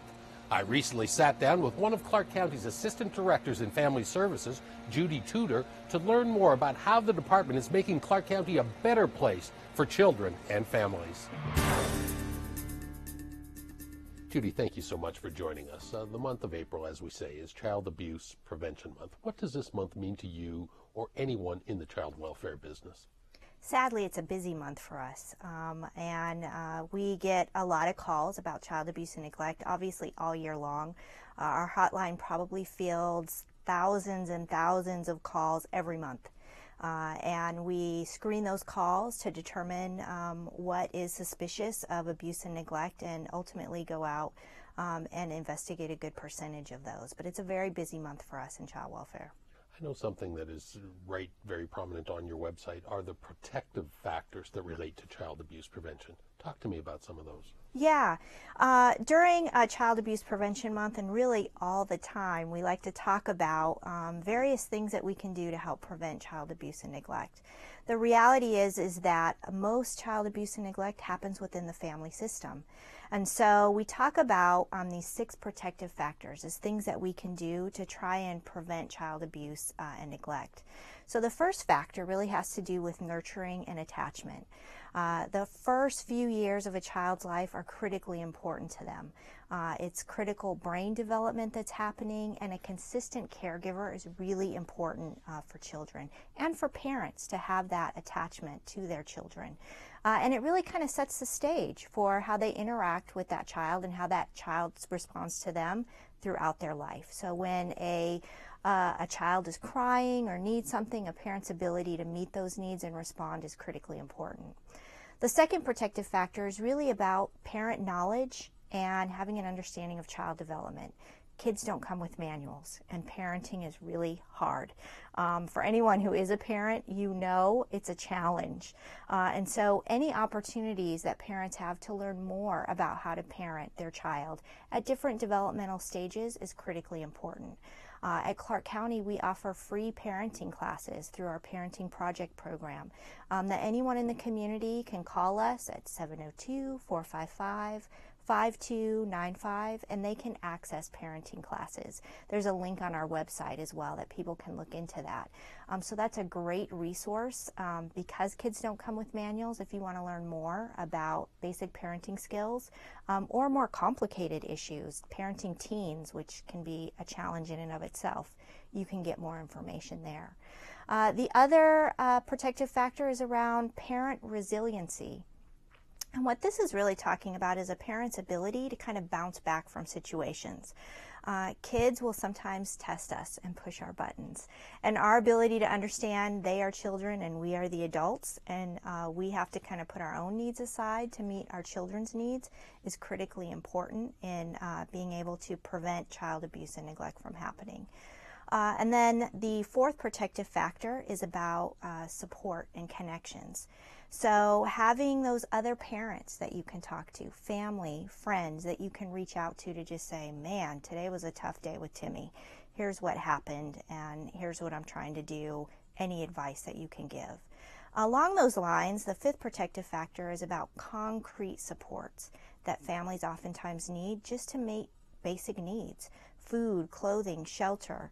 Oftentimes, child abuse or neglect is a symptom of a bigger problem in a family. And sometimes those families are just struggling with trying to make ends meet and the stress that comes along with that causes them to lash out.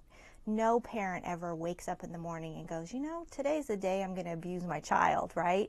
It's something that people get frustrated about. They get stressed and overwhelmed. And so some of those support services just to help them with rent or transportation or to take some of the stress off of them are really important.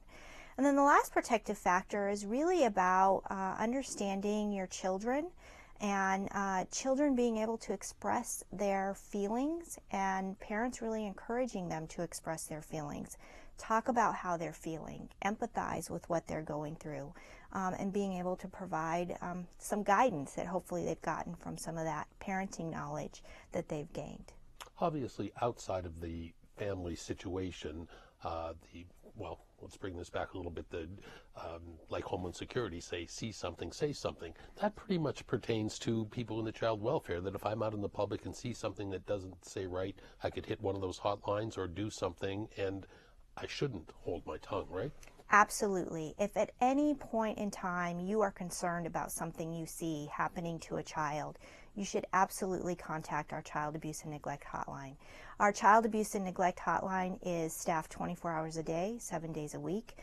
You can contact them at 702-399-0081. Someone will answer the phone. They will take down your information. And even if you're not sure, if you see something that looks unusual, suspicious, call it in. It's our job to figure out if that's abuse or neglect and something that needs to be investigated. Sometimes people will call us and it's not, and that's okay. It's better to be safe than sorry, and give us a call and let us try and figure that out and help walk someone through that.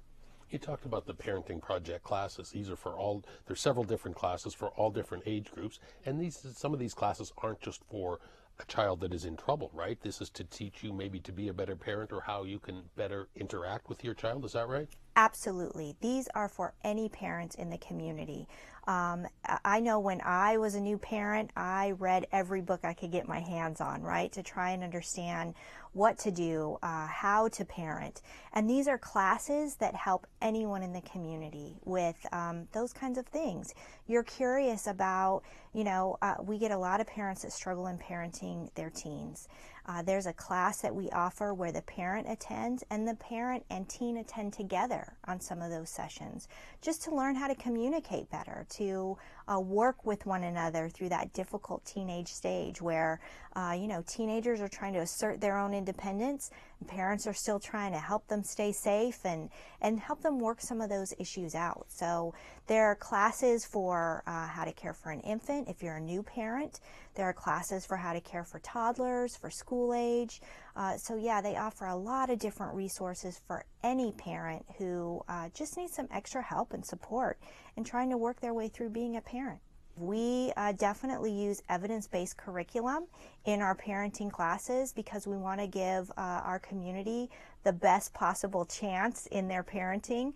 And so they are expensive, but luckily there are a lot of grants and things out there that help us be able to pay for that so that we can offer them free to anyone in the community who wants to take them.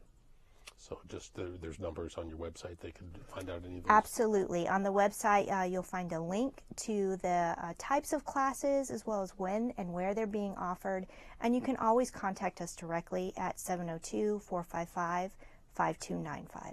And this might finally be a good time to mention that fostering is always something that happens very much in Department of Family Services, and you're always looking for foster parents? Absolutely. Child abuse and neglect is it's a community issue. A lot of times at Department of Family Services, obviously it's what we do every day, but when a child is abused or neglected, it affects all of us in the community. There was a study that was done in the 90s that kind of looked at adverse childhood effects. And what they found is that when a child experienced child abuse or neglect, they're 3 times more likely to develop heart disease, cancer. It also affects their life expectancy by 20 years. And that has huge, enormous impacts on us as a community in terms of the services that we pay based on things that people experienced in their childhood and the direct correlation it has to our physical health, our mental health. So it's not just a child welfare issue, it really is a community issue. And there are lots of things that we can do as a community to help. See something, say something, and reporting to our hotline, being able to offer these classes so that people can learn more, even being a mentor to a youth or getting involved in a school where you can read to kids or doing different activities that really kind of promote and support families and children. And of course, another way to help in that would be becoming a foster parent. Anyone can be critical in the life of a child and family to be there to support them. We talked about those protective factors. And foster parents are often great supports, not only for our children, but for our parents as well, in terms of supporting that process so that hopefully that child can return home and be with their family at some point. So we are always looking for people who would be willing to commit to a child and a family by being a foster parent. And there are a lot of different ways, like I said. If foster parenting seems like a big commitment, there are a lot of other ways that you can help and work with these children and families in your community. Thank you very much for spending time with us and giving us this valuable information. Thank you.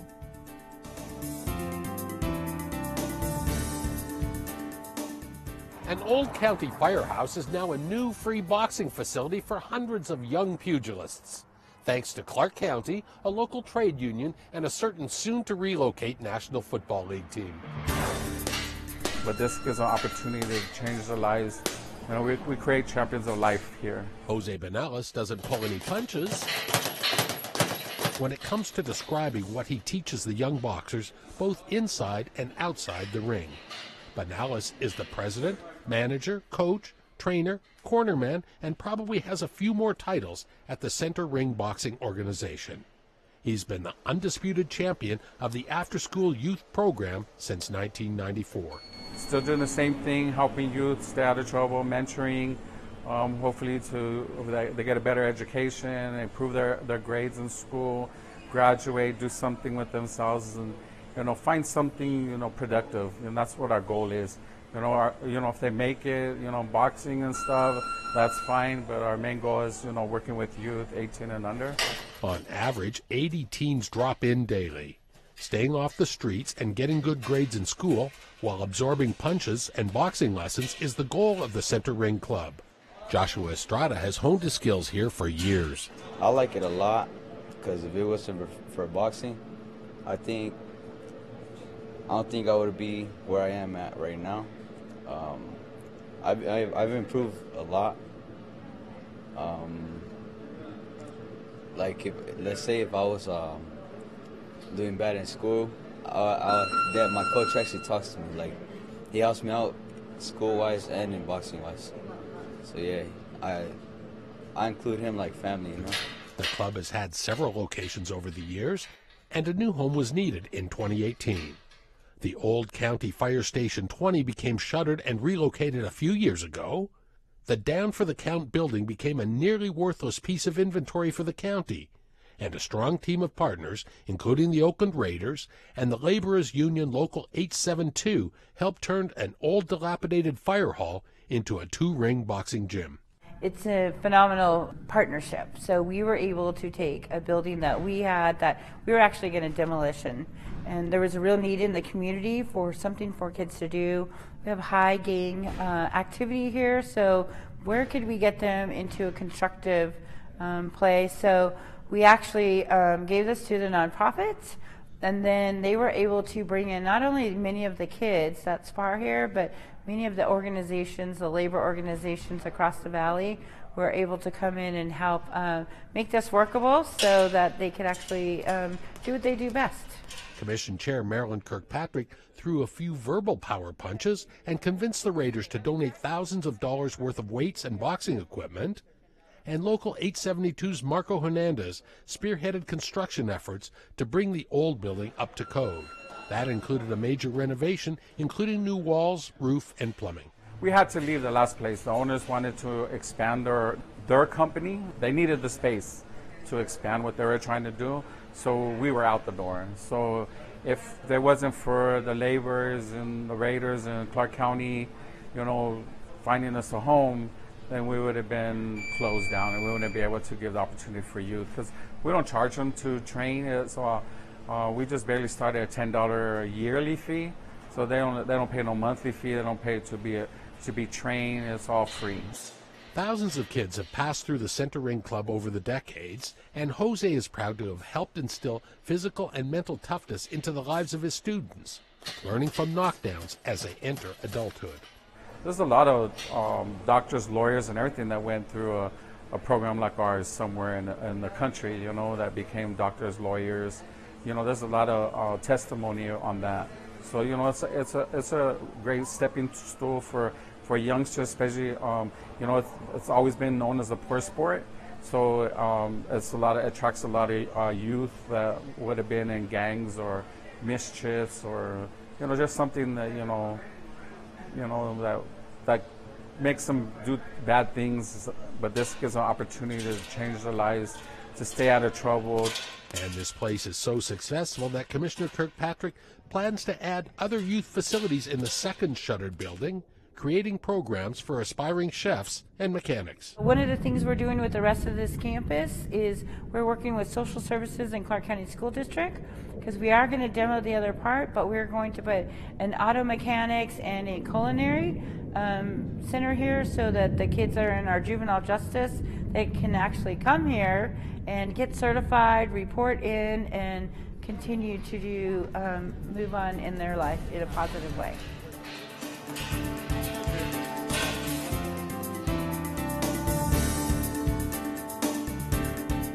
Our most famous sign was given a blue light bulb treatment recently as the Board of County Commissioners declared March as Colorectal Cancer Awareness Month. We'd like to present this proclamation to you on behalf of our board. Vice Chair Lawrence Weekly and fellow Commissioner Michael Naft presented a proclamation to Johnny Nelson of the Lynch Syndrome International Organization, a team dedicated to educating and raising awareness of colorectal cancer. The 5-year survival rate for colorectal cancer found at a local stage is 90%, compared to 14% of colorectal cancer found at distant stages. Colorectal cancer is one of the most preventable types of cancer. It's also one of the most treatable if caught early. The group then flipped the switch to turn the usually yellow lights blue to acknowledge the work being done by the organization. Lynch syndrome is a hereditary condition that greatly raises a person's chance of contracting colorectal or other aggressive types of cancer. Colorectal cancer, which touches so many lives each year. As a matter of fact, today, 1.7 million Americans are living with this disease. This year, another 130,000 people will be diagnosed with this cancer. It's so important, ladies and gentlemen, that we do better. We do better because early detection, of course, is the best detection. And men over 50 are most at risk for being diagnosed with colorectal cancer. But the good news is this is treatable and avoidable if we just catch it early. So we're here to remind people, if you're hitting that age of 50 years old, make sure you're getting screened and tested, because if we find it early, we can get it under control.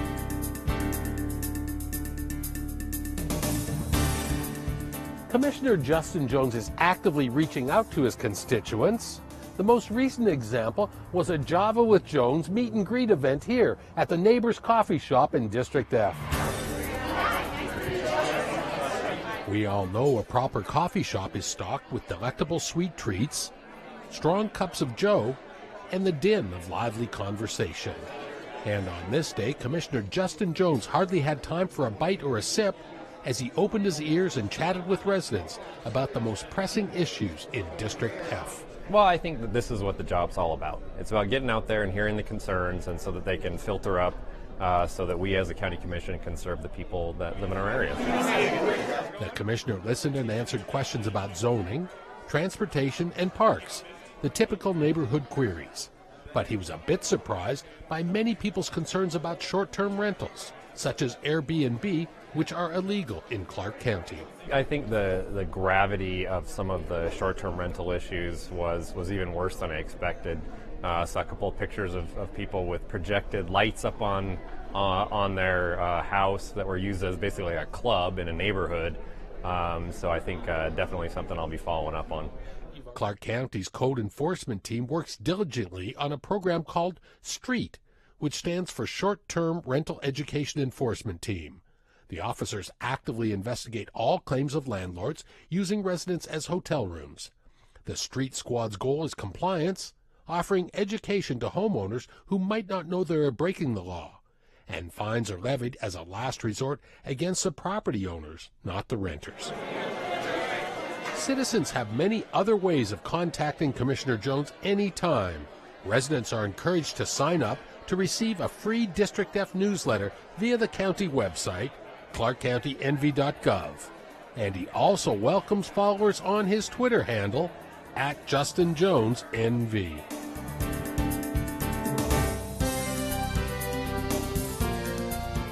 For the second time in the past few months, Commissioner Jim Gibson brought together dozens of employers and hundreds of career seekers during the 2019 Spring Job Fair here at the Enclave.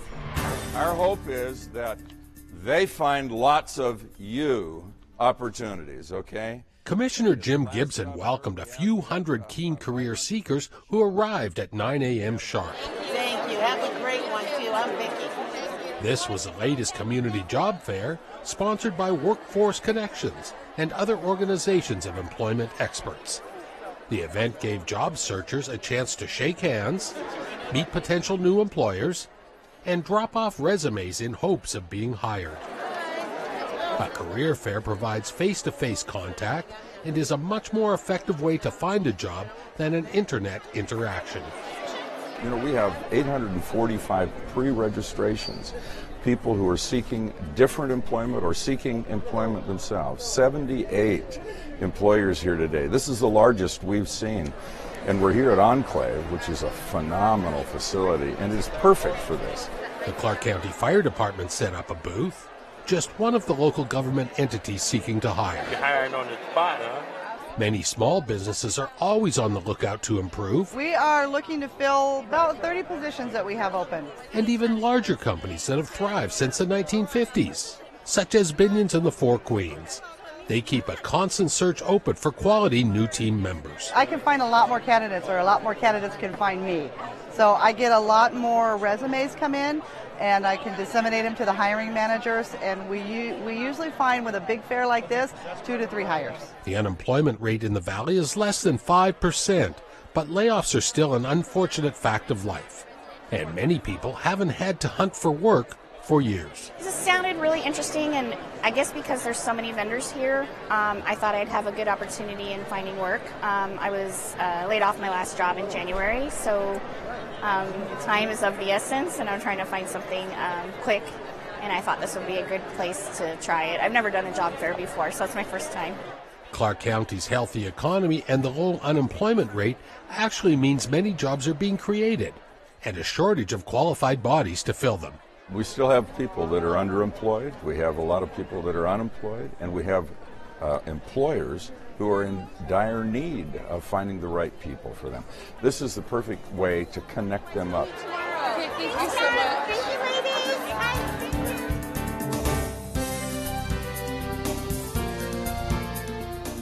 A new partnership between a telecom giant and the Silver and Black will ensure that the Raiders Stadium will be the most wired and smartest facility of its kind when it opens next year.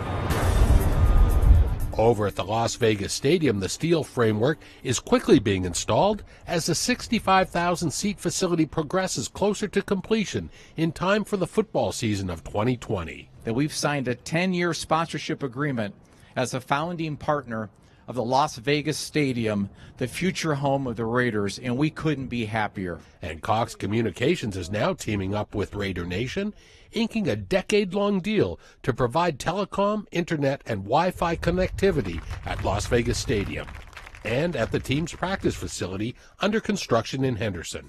This relationship goes back decades. The two organizations have worked together since the late 90s. So when we moved here and we had an opportunity to engage with some of the local companies, the fact that Cox was interested in partnering with us and becoming a founding partner of Las Vegas Stadium and a key partner of the Raiders was both personally exciting and professionally exciting. Cox Communications is a group that shares the Raiders' commitment to excellence for their performance as the largest private telecom company in the country. And locally, Cox provides service to a couple other world-class facilities, the Las Vegas Convention Center and the T-Mobile Arena. And I tell you, it will be the most connected stadium in the country when fans enter those doors for the first game. Las Vegas is clearly becoming the sports and entertainment capital of the world, but it's also becoming one of the smartest, most connected cities in the world. And this new Las Vegas Stadium will perfectly complement the progression of this city. Of course, the Las Vegas Stadium will be used for more than just professional sports. Concerts, special events, and the UNLV Rebels football team will all call this place home, a true global events destination in Clark County.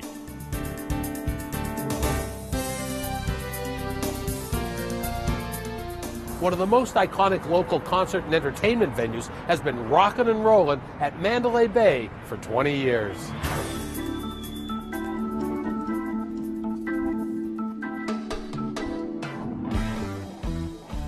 I'd like to present you with this proclamation, again on behalf of Clark County and my colleagues, recognizing today, March 1st, as House of Blue Days in recognition of your birthday, 20 years, tomorrow, March 2nd. Thank you very much. Commissioner Michael Knapp presented a proclamation to the House of Blues, recognizing their 2 decades of musical excellence in our community. Far from my first time at the House of Blues. This might be my first time here at 10 a.m. Normally it's been in the evenings, but I have to say I grew up in this community, and the House of Blues over the last 20 years has been such an integral part, whether during my time at UNLV, this was, and even till today, this is the place to be, and they've done such a wonderful job of bringing such an eclectic group of stars and those who want to be stars to Las Vegas and providing them an intimate, friendly atmosphere for us to enjoy them. Bob Dylan performed at the first ever House of Blues show. And since 1999, thousands of diverse performers have graced the stages in the Music Hall, Restaurant Stage, and the Foundation Room. The Las Vegas House of Blues is one of 11 locations in the country. It's been quite a ride, and we continue to try and find new ways to bring different talent, improve our menus and our food and beverage service. And I think that starts and ends with our staff, right? Some of our staff have been here for just about 20 years. Many people, 10 plus.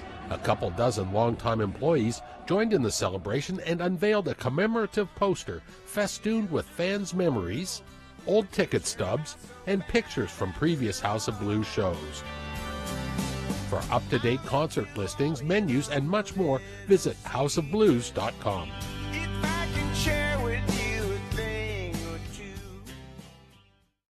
He's world famous on the Strip, and his lips barely move.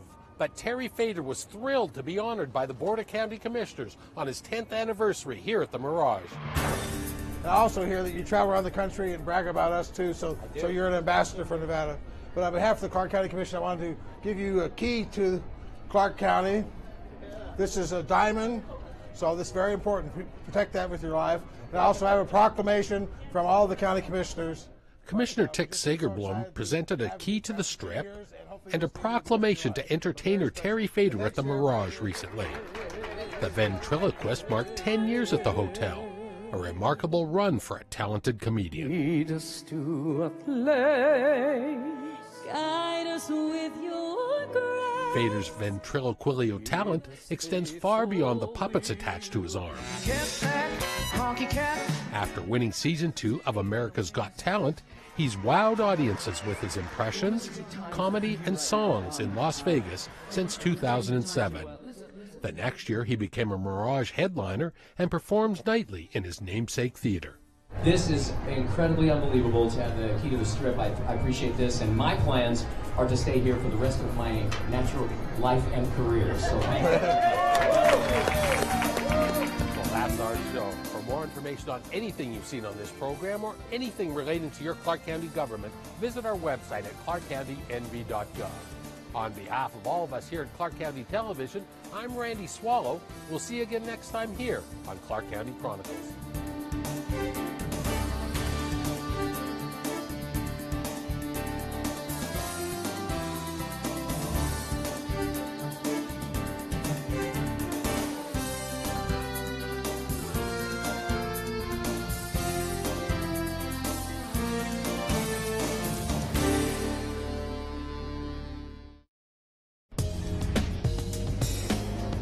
You're watching Clark County Television, our community, our home, Clark County, Nevada.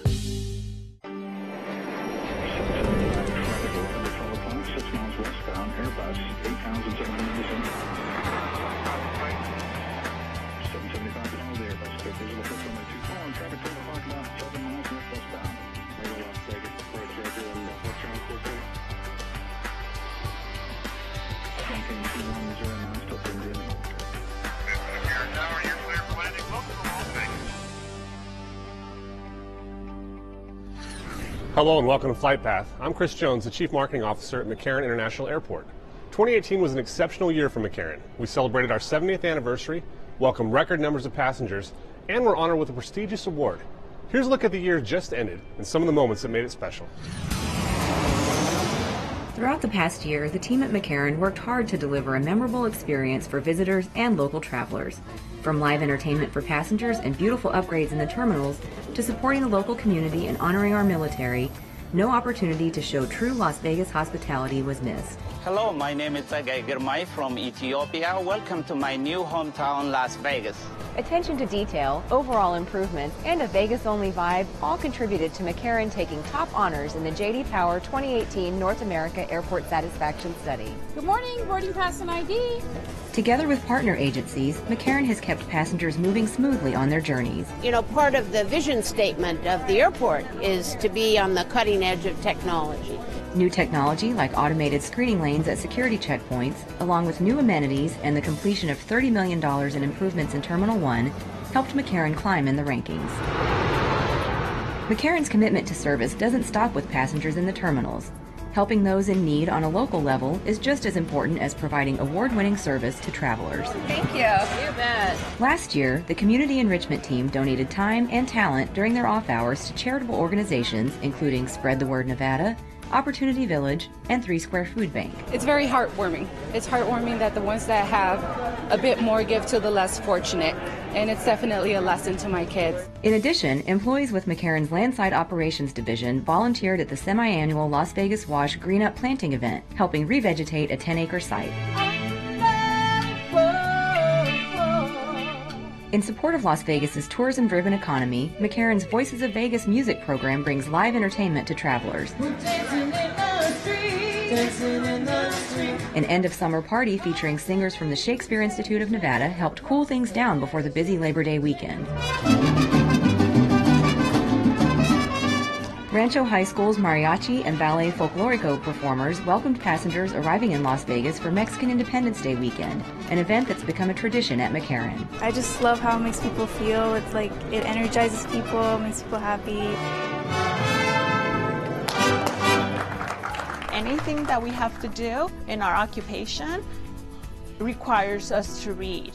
Exposing students to careers in aviation while encouraging them to stay in school and study hard is another airport tradition. Last year, more than 25 team members visited nearby Gene Ward Elementary for Nevada Reading Week. The airport also facilitated the annual Salute to the Troops arrival, a celebration where wounded service members are flown on American Airlines charter to Las Vegas for an all-expenses-paid weekend of entertainment, relaxation, and sightseeing. I feel a connection to the military because family members have been in it, and I feel like not enough people understand what these men do and these women, how they sacrifice and their families sacrifice. The best part about my job is being able to participate in the honor flights to honor our troops that have served for our country, and this is what makes work great.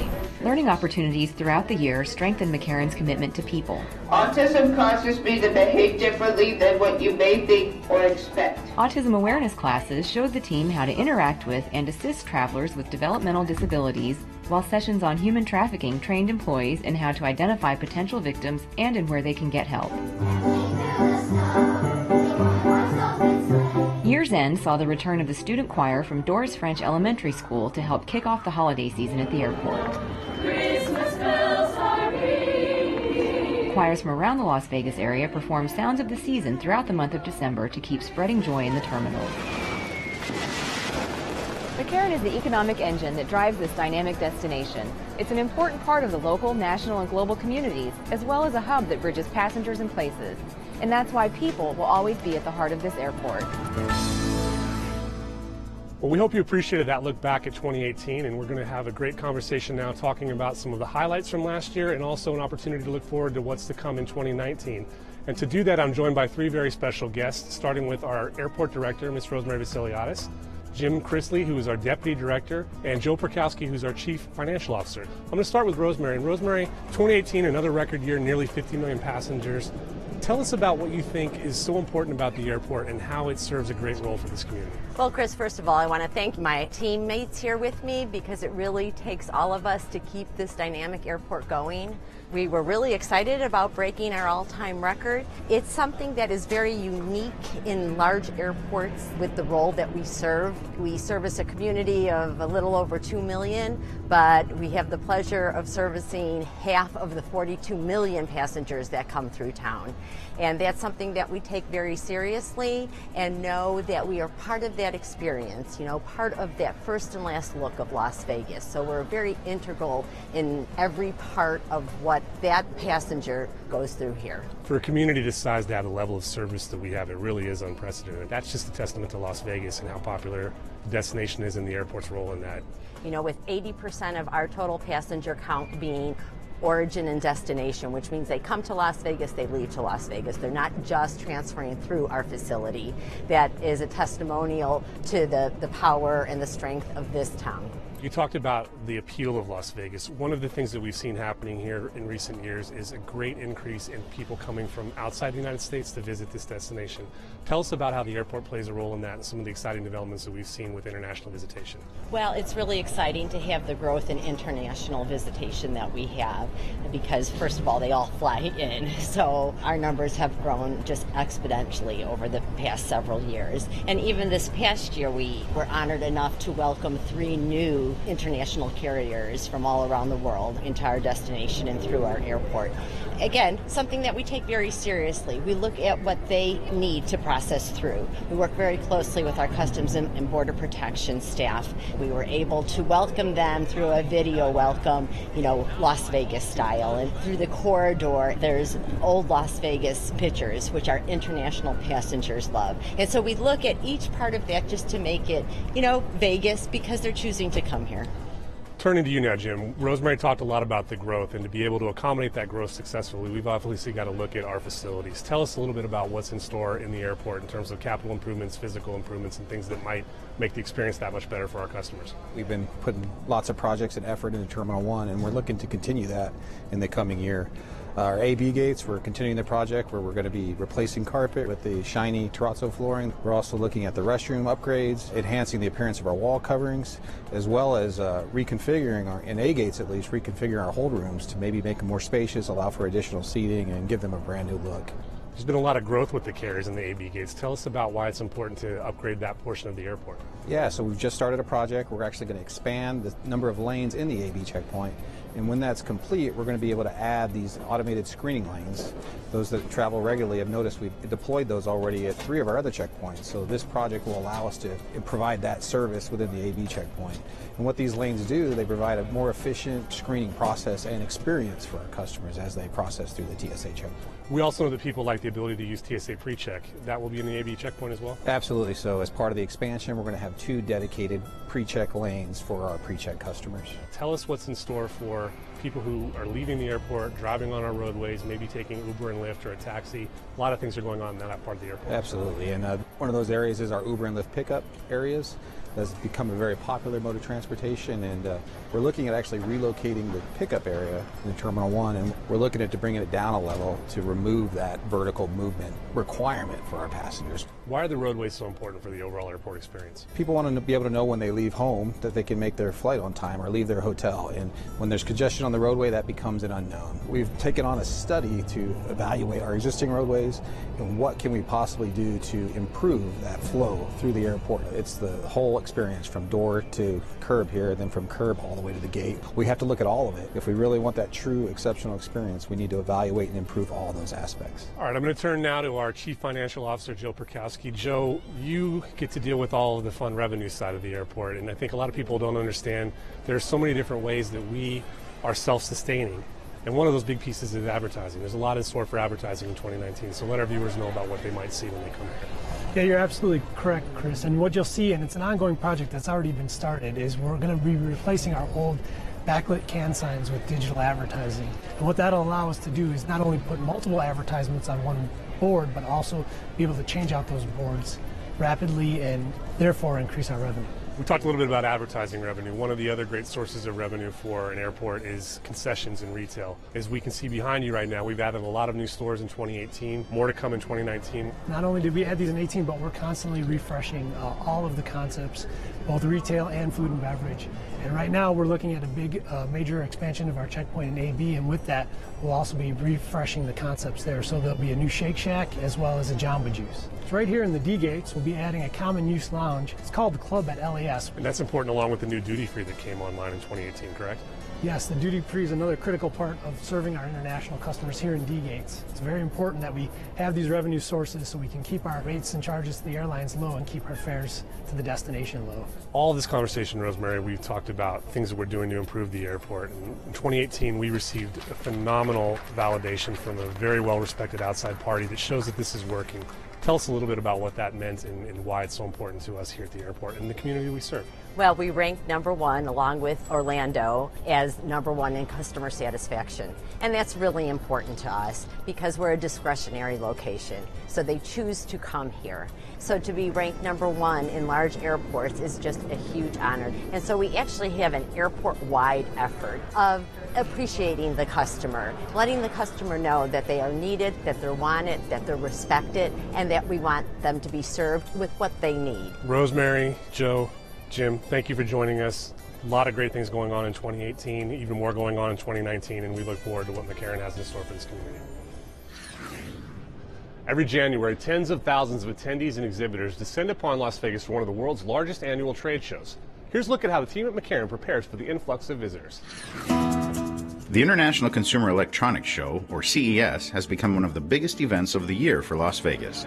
This January, it brought upwards of 180,000 visitors to the community, most of whom arrived by air. That kind of volume took careful planning at McCarran. Months before CES began, the Department of Aviation, airlines, TSA, and other agencies started coordinating their efforts to make sure CES delegates would have a seamless travel experience at the airport. For a big event like CES, we usually start the previous summer. It takes us to get with all of our stakeholders, the airlines, other airport entities, to make sure that that plan is successful, figure out what the gate plan is going to be, and ensure that we can accommodate all the extra traffic. Airlines added special flights specifically targeting CES attendees, with nearly 3 dozen coming from overseas. Flights brought visitors from Amsterdam, London, Paris, Shanghai, Tokyo, and more. Some of those flights used aircraft not normally seen in Las Vegas, a treat for aviation enthusiasts and a challenge for those who find gates for those aircraft. We have more than 3 dozen international flights coming in for CES. 3 in particular are ones just for this event. We have Air France, Air Tahiti Nui, and also KLM. In addition, we also have the Delta Northeast Wing. We revamped that to accommodate international traffic. That's helped us out greatly in expanding our capability of handling international traffic. Once on the ground, everyone needs a ride to their hotel or convention space. During CES 2018, taxis and Uber and Lyft drivers saw a record 29,878 pickups in one day. This year, McCarran's Landside Operations Division and ground transportation vendors made sure they were ready for the next wave. CES guests who want to hit the ground running had the option of picking up their convention credentials before they even left the airport. Terminal operations staff were on hand to keep check-in lines organized during busy times. Many convention attendees leave Las Vegas on the same day, requiring additional planning and coordination on the outbound side. The Transportation Security Administration made sure travelers got through checkpoints in a timely manner. With the help of airline partners, the McCarran team helped inform departing passengers which terminal to use for check-in. Inside the terminals, we have the leaderboards that we'll put out, make sure that the travelers can see what's going to happen non-standard. For example, you may enter and land and arrive at Terminal 3, but depart out of the Delta gates. So in order to make that happen, proper signage is key to making that successful, and communicating via social media and some of the other platforms as well. Through strong planning and teamwork, the Department of Aviation and its partners provided the best first and last impression of Las Vegas for thousands who attended the world's premier electronics trade show. As a convenience to our customers, McCarran International Airport offers self-service check-in kiosks in both terminals. They're easy to use and help streamline the departure process for busy travelers. You can even use them to tag your own checked bags. For passengers traveling with no checked bags, getting from the curb to the gate is simple with McCarran's Speed Check Advanced Kiosks. In Terminal 1, there are banks of kiosks on Level 2 near the Aviation Museum and across from the A and B gate security checkpoint. They can also be found in ticketing. In Terminal 3, kiosks are situated near domestic and international departures as well as in areas adjacent to the checkpoint. Self-service kiosks save travelers time by offering an alternative to waiting in line for an employee to assist them. Using touchscreen technology, passengers choose from a list of participating carriers. Once the airline's reservation system is visible, guests follow the step-by-step instructions on the screen to complete the check-in process. After the passenger has checked in, the machine prints out a boarding pass. If you're not checking a bag, simply take the boarding pass and head to the security screening area, then onto the gate. Self-service kiosks are also available near the airline's ticket counters. For passengers with checked bags, these devices offer even more convenience. Just use the kiosk to print a bag tag, apply the tag to the bags to be checked, and drop off the luggage with an attendant. Currently, a total of 13 airlines at McCarran offer the self-tagging option. They are Air Canada, Alaska, American, British Airways, Condor, Hawaiian, JetBlue, LATAM, Southwest, Spirit, Thomas Cook, United, and WestJet. For travel tips and information on technology at the airport, visit mccarran.com/travel. If you walked around McCarran and wondered, is this place going to the dogs? You probably noticed our four-legged security experts, a team of highly trained canines and their handlers add an extra layer of airport security. Let's take a look at our canine unit. Explosives are known to be the greatest threat to the aviation system. With their super sensitive noses, specially trained canines are ideal for sniffing out trouble. Come on, Buff. Good. The Department of Aviation has numerous explosive detection canine teams working in shifts to provide coverage 24 hours a day, 7 days a week. The McCarran dogs receive training at Lackland Air Force Base in San Antonio, Texas. After arriving in Las Vegas, there is site-specific training to help the dog adjust to the airport environment. Zeke. Both human and canine members of the teams go through intensive preparation to establish a bond. So we develop a bond early, and it's a responsibility of the handler to ensure that there are daily welfare checks done on the animal to ensure that he's well nourished, getting the proper feeding, the proper diet. McCarran's canine unit works and trains all over the airport, in ticketing and baggage claim, parking garages and gate areas, and behind the scenes in cargo. The teams handle thousands of unscheduled calls for service each year, responding to requests to inspect unattended vehicles and bags, and assisting with special baggage screening situations. They also support security details for traveling dignitaries and VIPs. It's a very unique unit. It's something that requires a lot of hard work and something that requires a challenge working with an animal. I felt like that was perfect role for me, and I've been loving it ever since. Good job. The Transportation Security Administration has a group of dogs and handlers of its own. TSA's passenger screening canines work the security checkpoints at McCarran, helping keep the lines moving during peak times. They expedite the screening process by essentially allowing everyone cleared by the dog to be screened as a pre-check passenger. The McCarran dogs are sociable, but they are working canines and should not be petted or fed by anyone but their handlers. Most are outfitted with Do Not Pet Vest, and handlers are proactive about preventing unwelcome contact with their pups. With their keen sense of smell, the specially trained working dogs of McCarran are an effective tool for detecting danger and keeping the airport safe and secure. McCarran was the backdrop for last fall's Las Vegas Girls in Aviation Day event. Nearly 100 local girls spent a day exploring the variety of career opportunities in the aviation industry. Here's a look at what they learned. Explore today, have fun, ask questions, enjoy yourself. Each year, Women in Aviation International hosts Girls in Aviation Day events around the globe. The organization is a nonprofit dedicated to encouragement and advancement of women in aviation careers. The Las Vegas chapter of Women in Aviation International, Allegiant Airlines, and other agencies partnered to host this special experience. Girls with a variety of career goals attended the event here at McCarran. After checking in and going through security, the girls proceeded to a gate where they were given backpacks and snacks. Activities in the boarding area included lessons on how airplanes fly, flight planning, and drones. A career panel featured women in a variety of aviation jobs. The event was meant to encourage, educate, and inspire the next generation of women in the industry. And so to be able for a little girl to see someone who looks like her in a field that she's interested in really helps to say, I can do that and I can be that. And so that's really what the organization really focuses on, and then Girls in Aviation Day specifically focuses to encourage those girls to pursue any type of career in aviation that they're interested in. The girls got up close to an Allegiant aircraft down on the ramp, where they did a pre-flight walk-around inspection led by female pilots. And we also make sure when we come over here to the side, you guys see all the little nuts and bolts around? We have to make sure that all of those are in there. Then they boarded the aircraft, and a Las Vegas-based crew showed them the cabin, flight deck, and all the controls used to fly a plane. I think it's just very important to see the motivation. There's nothing like coming to work and having the little girl wanting to come into the flight deck and asking questions. What does this do? What does that do? So it brings a lot of joy to me to see that. The tour allowed the curious young ladies to ask questions and explore the inner workings of avionics systems, engines, and safety procedures. In the event of emergency, if you have to get out fast, it all comes off really fast. They also learned how to read aviation maps called sectional charts and how pilots use these navigational tools to fly from place to place. If you look at the Mariana Airport, there's an obstruction there. The event was a hands-on approach to learning that the girls enjoyed. I really like seeing stuff in person and learning it in person. Pilots from all sectors of the industry, including military, general aviation, and commercial airlines, served as role models at the event. However, Girls in Aviation Day is not just about becoming a pilot. The young ladies were introduced to many careers in aviation, such as engineering, air traffic control, rotary flight, medevac operations, airport safety, and aircraft maintenance.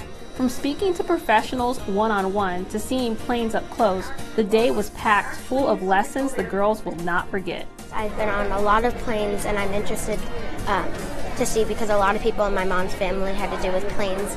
Girls in Aviation Day was held in nearly 100 locations worldwide and introduced a record number of girls ages 8 to 17 to the career and lifestyle possibilities in the aviation industry.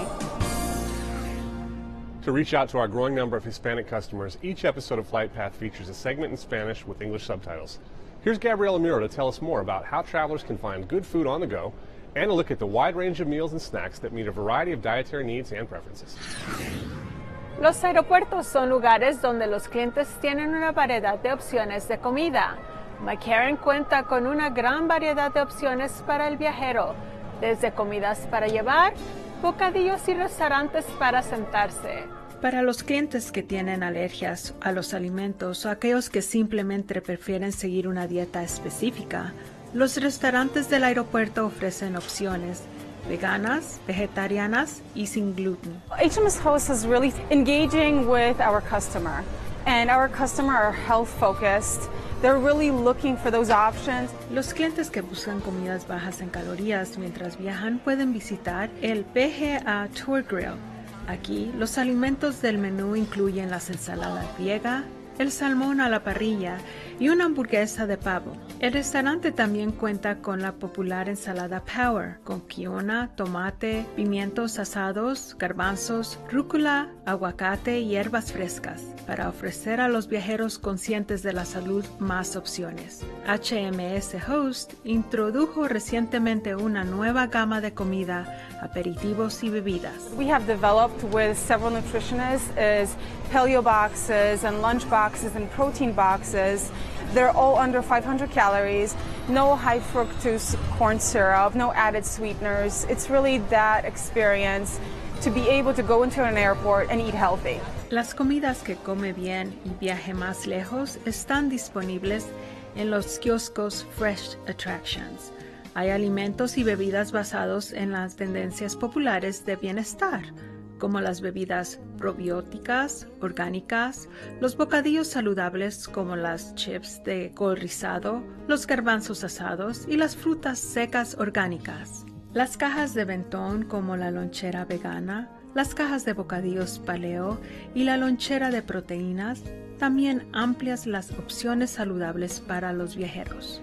Los clientes vegetarianos y veganos pueden visitar Payway, donde el menú incluye edamame, rollitos de primavera de vegetables, arroz frito vegetariano y fideo vegetariano lo mein. Para los viajeros que desean una hamburguesa, pero que la quieren sin carne, PGA Tour Grill, Sammy's Beach Bar and Grill y José Cuervo Tequilería, Las Vegas Chop House y Burke's in the Box ofrecen la hamburguesa imposible. For those passengers who are looking for a vegan option, it's a great option to try. It tastes amazing, and it's really a revolutionary product. Para los pasajeros con sensibilidad al gluten, California Pizza Kitchen y Wolfgang Puck en las puertas D ofrecen pizza sin gluten. Además, los restaurantes de todo el aeropuerto ofrecen aperitivos y ensaladas sin gluten.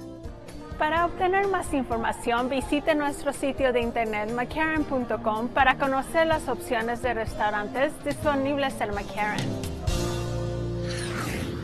As the second busiest airport in Nevada, North Las Vegas Airport is a vital part of the Department of Aviation system. We recently completed a major upgrade to the terminal building, and the new look has captured the attention of all who use this facility. North Las Vegas Airport is a convenient and economical gateway to downtown Las Vegas and the world-famous Strip. To reflect the dynamic community it serves, the Clark County Department of Aviation has recently added some sparkle and shine to the facility. The remodel gives the whole space an updated, modern feel. There's a new color palette woven throughout the design, and beautiful new terrazzo flooring brightens the rooms. The material is easy to clean and easy on the eyes. We've given our terminal a facelift, and it is very exciting to bring the modern era in here. The terminal also boasts new ceilings, stainless steel handrails, column surrounds, and an updated paint scheme. In keeping with the commitment to customer service, designers were sure to provide fully accessible restrooms and drinking fountains, and to upgrade the fixed-based operations areas. We are a full-service FBO, which is a fixed-based operator. We offer ground transportation, we offer baggage handling and fuel services for the aircraft. Custom artwork on the walls enhances the modern look while showcasing the importance of this airport and the aviation community. The conceptual designs consist of overlays of lines depicting runway configurations, flight arrival and departure tracks, helicopter tour paths, and the airspace surrounding the airport.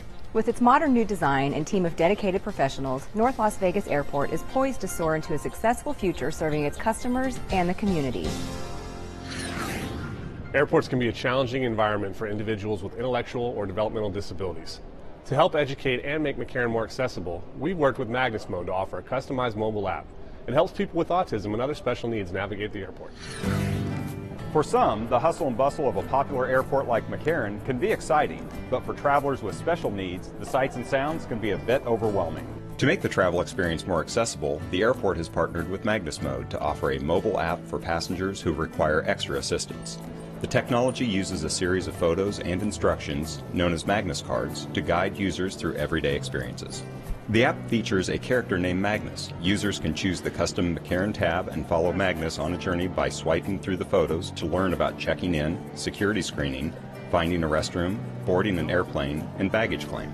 We always bring the latest technologies to McCarran International Airport to make it easier for passengers, in this case with cognitive disabilities, become more familiar with the airport, makes it much more inclusive for everybody, and again, providing that great customer service for everybody. Each photo is accompanied by an explanatory text. A voice option reads the instructions out to the user.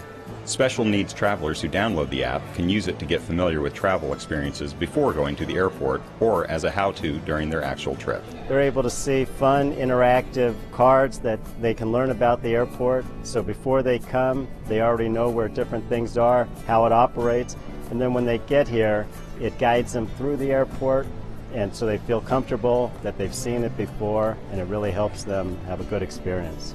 By using innovative technology, McCarran gives travelers the support they need for an inclusive airport experience. To learn more about the custom Magnus cards, download the app from the App Store or Google Play. Now you're ready to pack your bags and fly the skies, so have a great trip. Remember to check us out on Facebook and follow us on Twitter, and use all the resources of our website, McCarran.com. Thanks for joining us, and we'll see you next time on Flight Path.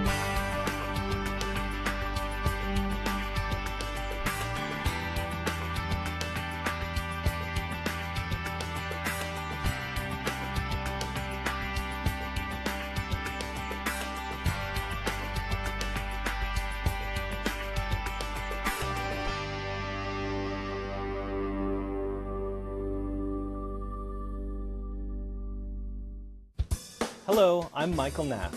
Outreach and constituent services are among my top priorities as your representative for District A on the Clark County Commission.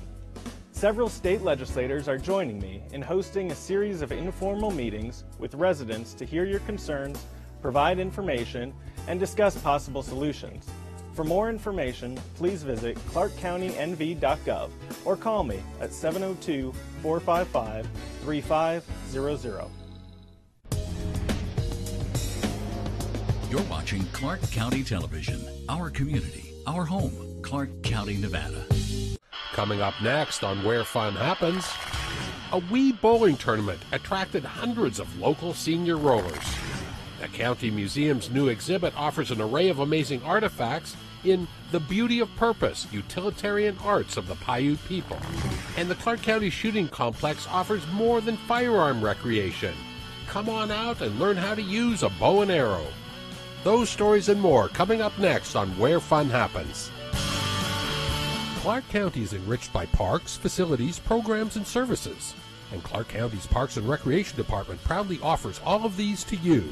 But most of all, we are Where Fun Happens!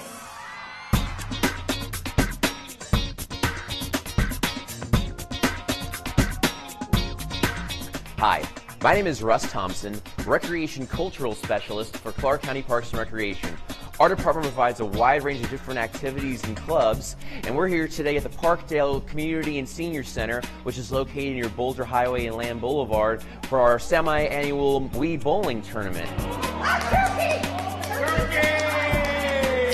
Yes, that's right. Wii is still a very popular video game system throughout the country and throughout the world, mainly amongst senior citizens, where they actually participate in a lot of different Wii sports tournaments throughout the week, and even for this particular one throughout the county, once every 6 months. So here at the Parkdale Community Center, where we're having our semi-annual Marks Madness tournament, it's basically we're having senior centers from all across the valley coming out here today to compete one another in a friendly tournament, or to see who the best center has with the best type of bowlers here across the valley. So it's actually even people from Searchlight and Laughlin actually came out to this facility out here today to compete against other centers. I see there's a lot of friendship going on. Wii bowling is fun. I like the tournament because we get to meet everybody from all over the county, all the way from Overton to Laughlin to Mountain Crest, and meet old friends. And Wii bowling and playing Wii sports or any type of Wii video game is great in general for a few different things. Number one, you're not just literally sitting on a couch or a chair and holding a control. It's actually motion censored. So it's actually, you're actually engaging in some physical activity. I had 2 turkeys. A little exercise, being around other people to visit with them and laugh, and what's better than laughing, you know, just having a good time. That's all. And again, these tournaments have been going on for the last several years. Christina Sawinski, who's the main coordinator of these tournaments, has done a wonderful job allowing it to grow throughout all of our different recreation senior centers throughout the valley. And I said it's expanded throughout Searchlight and Laughlin. If you ever want to come out to any of our senior centers to participate in weekly Ouija tournaments or in clubs, definitely check us out at our website for more information on different locations at ClarkCountyNV.gov/parks. And also our main telephone number is 702-455-8200 for more information. We hope to see one of our different Wii bowling programs and tournaments in the near future.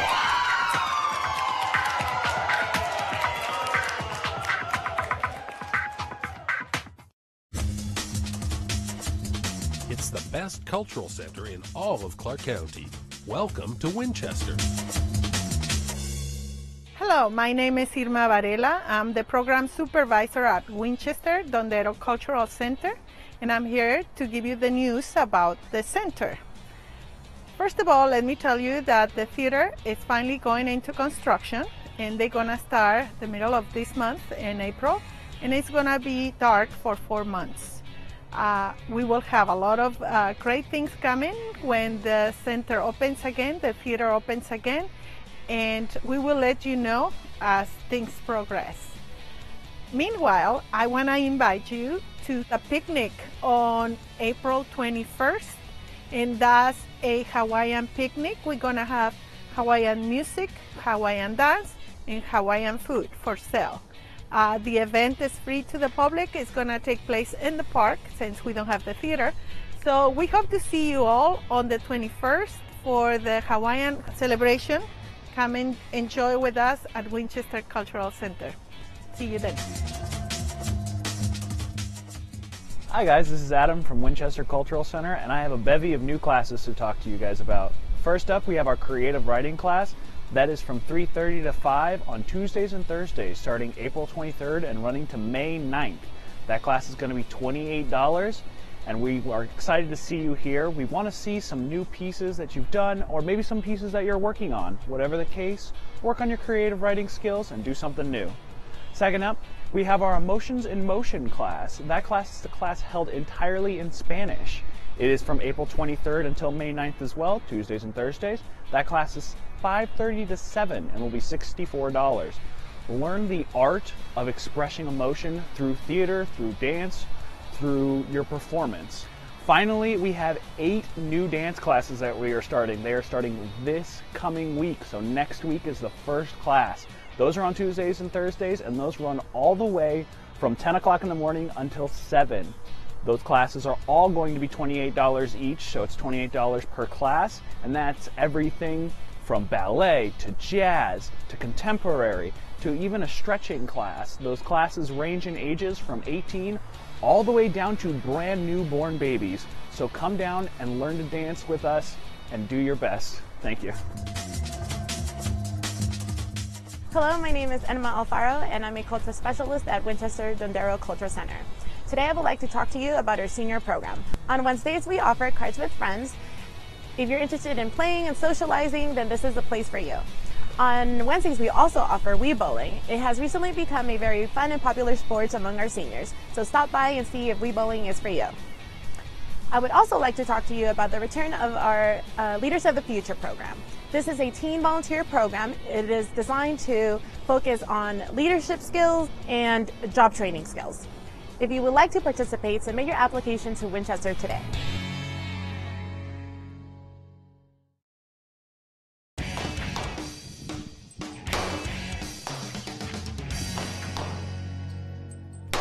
Alrighty, my name is Jason Lenhart. I'm the shotgun and archery supervisor here at the Clark County Shooting Complex. Right now we're down here on our archery range where we've got some people doing some shooting today. We do have a lot going on down here at our archery range throughout the week. We are open Wednesday through Sunday. Wednesday and Thursday we do shoot up here under the lights until 10 o'clock. So lots of shooting going on Wednesday and Thursdays. Our archery league is in full swing right now. That does happen Wednesday nights, I believe. And then we always have our archery basics going on and our archery learn to shoots. More information about those programs is always available on our website. The shotgun program is still in full swing. We're banging away every day up here. Similar to the schedule down here at archery, we're shooting Wednesday through Sunday, shooting under the lights until 10 o'clock on Wednesdays and Thursdays. Wednesday nights we have our regular Wednesday night trap league. That's got 25 teams this season, so there's a lot going on Wednesday night. And then Thursday night we have a couple different programs going on. The Pastors Blasters, as they were formerly known, they're now the Blasters program. They shoot Thursday nights up here, a little informal league. And then our youth shooting organization, the Silver State Claybreakers, they do practice on Thursday nights as well. So we've got a lot going on Wednesday and Thursday nights. And then throughout the month, we do have our monthly fun shoot, which is a registered sporting clays shoot up on our sporting clays course. And then a what we call our Big 50s, which are registered ATA trap events. Those happen once a month. Those dates and times can be found on our website as well. And then every Saturday, the Vegas Skeet organization does have their weekly skeet league that runs Saturday mornings. That's pretty informal and it's open to anybody. So they've got some pretty good numbers, about 30 shooters going every Saturday. So we got a lot going on all the time, and if a lot of this stuff sounds a little intimidating or confusing, don't worry about it. The shooting complex is always open to brand new shooters. We've got a full line of rental equipment, we've got ammo for sale, and we've got a lot of RSOs that are friendly and very educated in their sport, and they'd be happy to help you break your first clay target up here with the shotgun programs. And then hopefully we'll see you out here soon. Hi everybody, I'm Martin Olson here at the Clark County Shooting Complex with an update on what's going on for this month. And right now our big game draw is open and the deadline's been extended for 2 weeks. So you have until April 29th to put in that big game application. Now if you're new to Nevada and it's your first time applying, you're going to need to have a hunter education card. You can get that hunter education right here at the Clark County Shooting Complex. You need to go to register-ed.com to register for those classes. Also in there, under Advanced Hunter Education, we offer an array of shooting sports out here. Some is muzzleloader, rifle, and shotgun. So if you're new to shooting and you'd like to get the opportunity to fire some of these, sign up for those classes at that same website. Now if you're born after January 1st, 1960, you're going to need to take a hunter education course before you can apply for some of these big game tags. So don't delay on that. We have plenty of classes right now, but as that deadline approaches, those classes fill up very quickly. So please don't delay on that. I hope to see you here at the Clark County Shooting Complex. Until next month, have a great day. Did you know there are over 1,000 miles of trails here in Southern Nevada? Without knowing where to find them or what to expect, it can be hard to enjoy one of the best reasons to live in Southern Nevada. The Neon to Nature program, found at neontonature.org, is an online map tool that helps you locate walking and hiking trails throughout the valley. You can search the map for detailed information about each trail, including location and length, surface type, level of difficulty, and trail photos. So get out, find a trail, and explore new places at neontonature.org. Are you a fan of Sunset Park? Clark County Parks and Recreation wants you to volunteer for its new Sunset Stewards program aimed at improving the visitor experience. Volunteers accepted into the program would be asked to patrol the park for at least 4 hours each month, report problems, and interact with park patrons in a positive way in order to educate them about the wildlife and caring for the 323-acre regional facility. For more information, please call 702-455-8200 or email sunsetstewards@clarkcountynv.gov.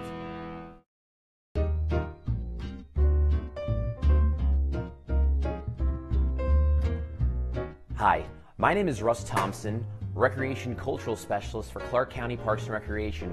Our department provides a wide range of different classes, and we're here today at the Desert Breeze Community Center, which is located on the west side of the valley, focusing on oil painting classes.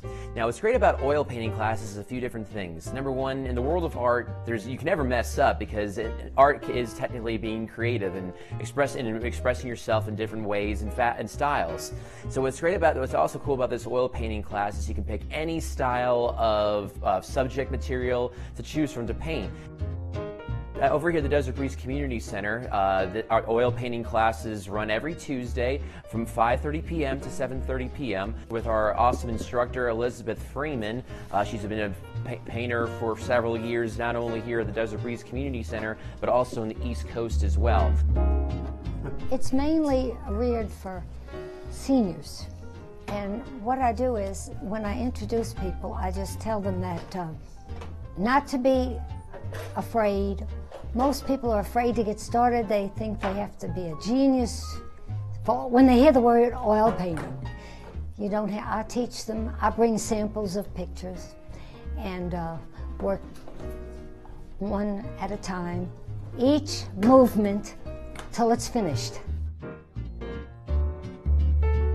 Water scenes like Hawaii, with the sunset coming down, settling on the water, and then we have the palm trees leaning over, and you see when they see something like that and they finish, it's easy to do and it builds up their confidence. Just going to try a black and white picture.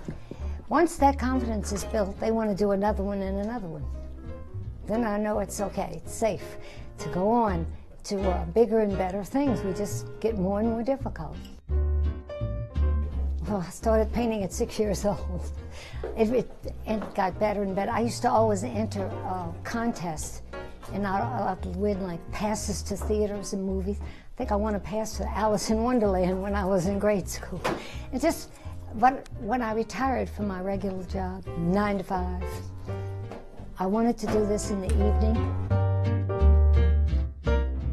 The Desert Breeze Community Center is located at 8275 West Spring Mountain Road, Las Vegas, Nevada, 89117, and our telephone number is 702-455-8334. And it is suggested that students do bring their own materials, whether that be paintbrushes, oils, paints, and paper as well. If you need to get started up, we do have limited supplies to where we can provide for beginning students, but down in time, every student would need to bring their own materials. You don't have to be an expert. Beginners, intermediate, and advanced are accepted. You start out as a beginner. Whatever makes them comfortable. And that's what they're here for, to relax. And then feel like they've accomplished something. They walk out of here proud. And I'm happy for that. And for more information on all of our different parks and recreation programs, feel free to check us out on our website at ClarkCountyNV.gov/parks. You can also call us on our main hotline number at 702-455-8200.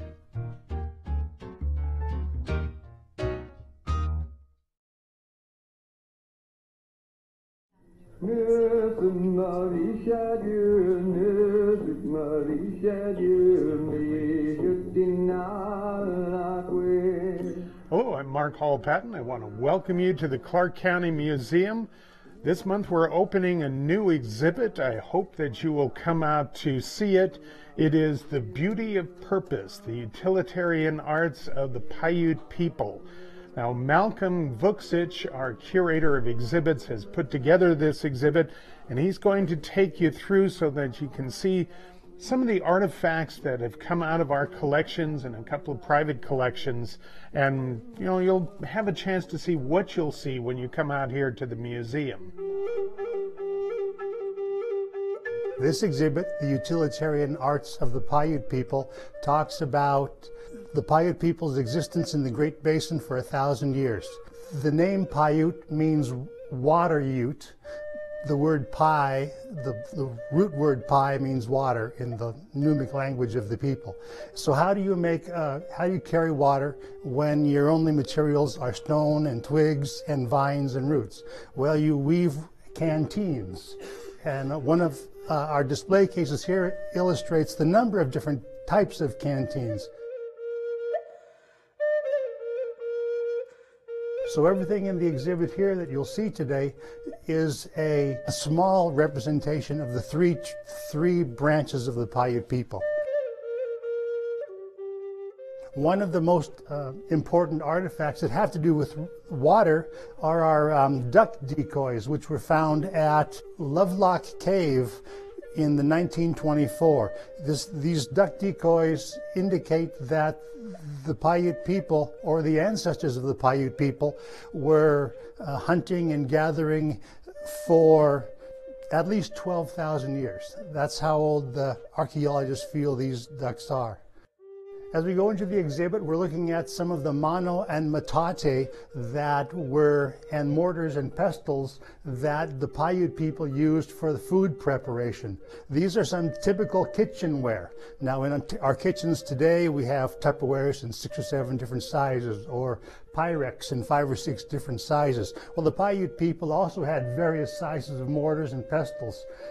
The mortar would be used primarily for crushing piñon nuts and acorns and mesquite beans. The mano and matate would be used for grinding seeds, nuts, berries, roots, and grains. Most of the food gathering was conducted by the women of the various tribes. And to collect the food and to store the food, they wove a number of baskets. We have in our collections large bowls, we have utility baskets, the very traditional woven hat that would double as a bowl in certain instances, and all of these would be used not only for gathering but for cooking.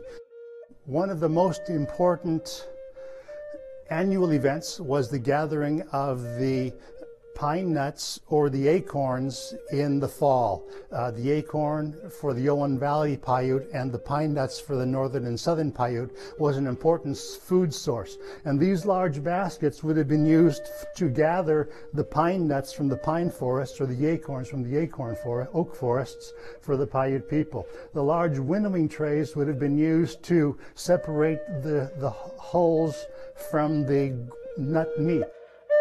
Finally, we have a look at the cradle boards. This is a typical style Paiute cradle board. Normally there would also be a hood on this to offer some sun protection or some sunshade to the infant. The Paiute people are still here today. They haven't disappeared in time. They're living throughout the Southwest, throughout North America, and this represents their traditional lifestyles and some of the few things that would have helped them survive in the Great Basin. So when you come out to the museum and you see the exhibit, you can also, of course, see the other 30 acres here at the museum, all the historic houses, everything else. Of course, it is hard to find us open. We are only open 7 days a week. It is $2 to come through, unless you're like me and over 55, or you're under 18, then it's $1. So please do come out and join us.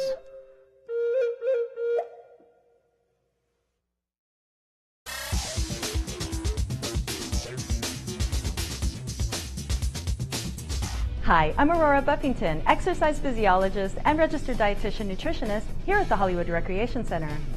You've probably heard that 3,500 calories equals a pound. So if you consume 3,500 calories more than you burn, you're likely to gain a pound, and vice versa. That static model of energy balance doesn't account for individual differences, nor does it show how one side of the energy equation can interact with the other.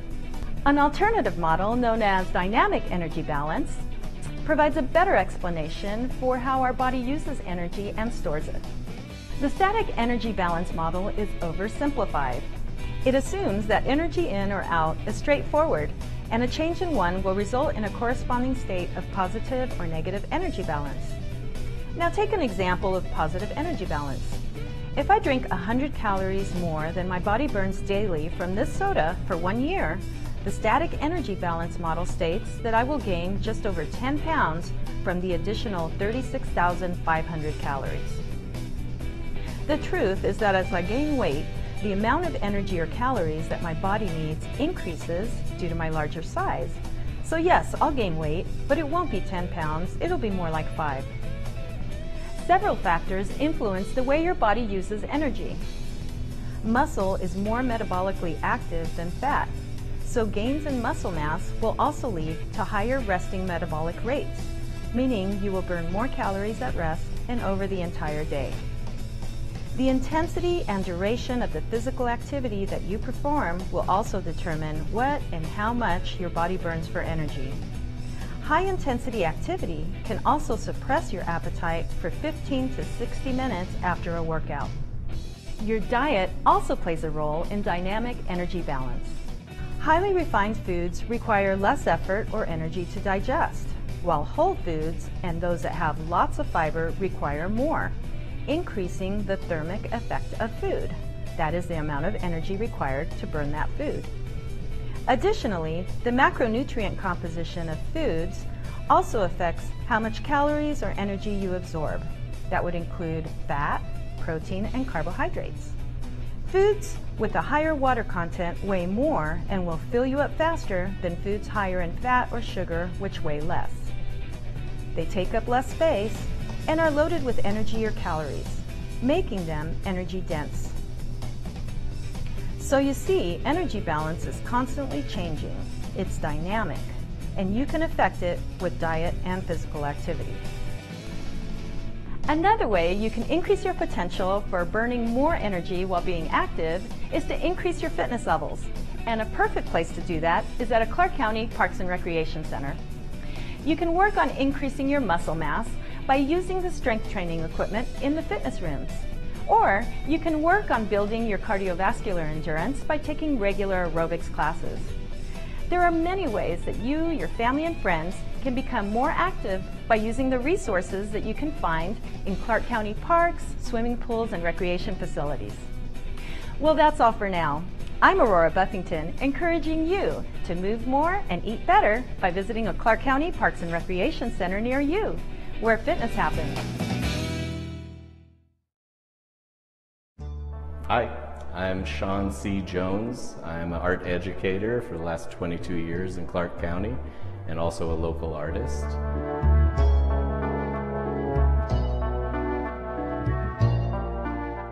The name of the show is Who We Are, and it's called that because we want the community to know who we are.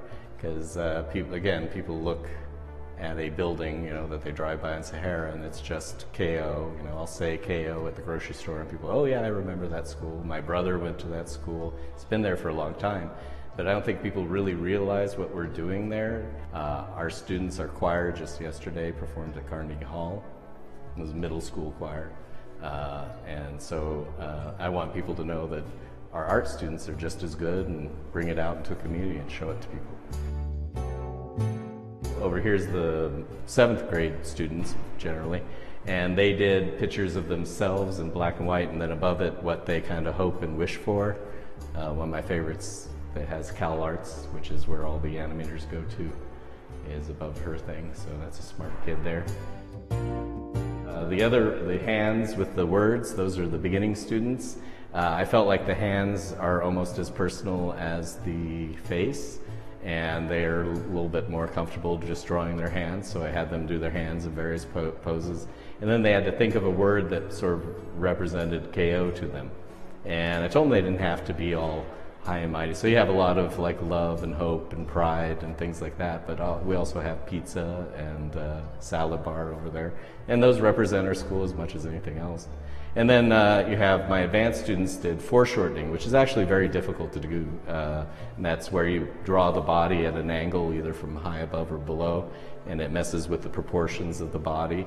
So they took the pictures themselves, and they had to recreate. And I taught high school for 16 years, and I barely had high school students that could do that, and these kids really succeeded with that. And then the wall, we have their self-portraits. So they did monochromatic and acrylic, and they took the pictures of themselves, or they took pictures of their friends.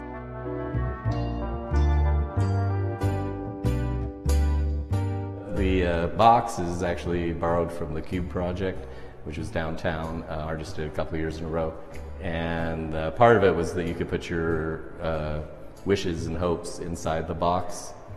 So we kind of took that idea, and I left the box in my room for a couple of weeks and just some markers around, and so my beginning students, the advanced students, and some of the intermediate students came over and just doodled on it. And then they also did the pillar here with the wish cards on it, so you can fill out your wish and put it in. So it's basically like a wishing well.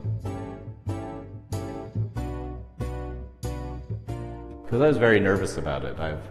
I've had my own art shows in galleries, and I've had friends that have had art shows here, and so I was a bit nervous about dealing with this space and everything. And when the show was up, we were all kind of dumbfounded. We were at how good it looks.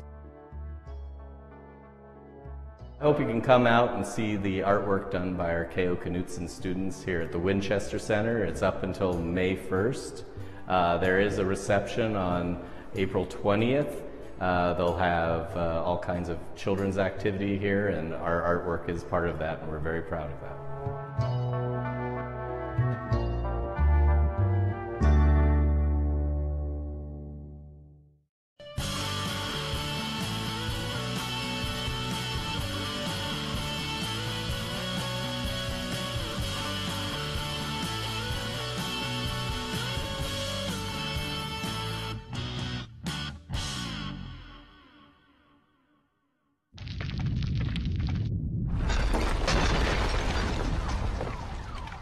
Preparing today reduces the consequences of a disaster tomorrow.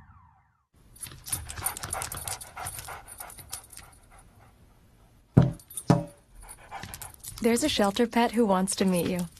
Meet one today. Visit theshelterpetproject.org. Adopt.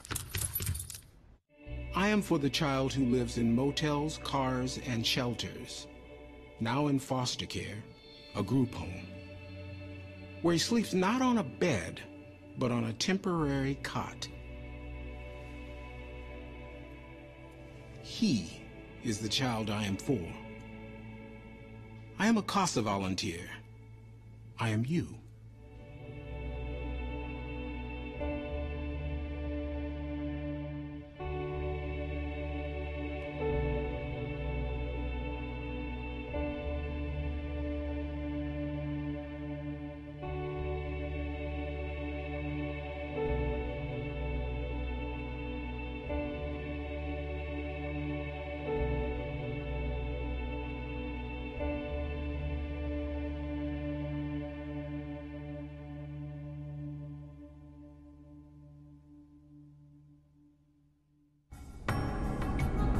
Community, our home, Clark County, Nevada. Thanks for watching Clark County Television, the best access to your local government.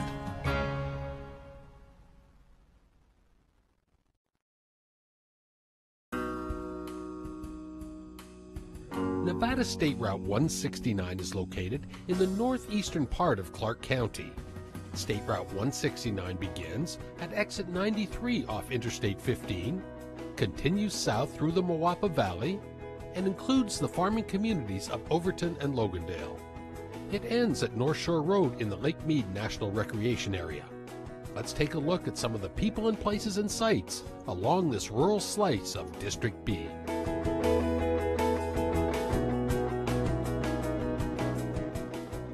And just a few miles west of 169 is the Logandale Trail System. 45,000 acres of stunning southern Nevada scenery. And of course, the place has trails, more than 200 miles of them, for nearly every type of recreational usage. They love it. I mean, it is a little slice of heaven that you don't even know about until you literally come over that road, you know, and it's like, wow, it's here. Elise McAllister and Bonnie Levitt are massive supporters of the Logandale Trail System. The pair are employees at Partners in Conservation, a nonprofit organization that bridges the gap between rural communities and government entities to develop recreation and promote conservation on public lands. You have all manner of OHV use that uses it, and then you have hiking, photography, picnicking, camping.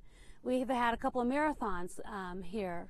The Logandale Trail System offers stunning views and scenic vistas, with majestic red rocks and sweeping sand dunes rising from the desert floor. Home to hundreds of species of native plants and animals, exploration opportunities are plentiful.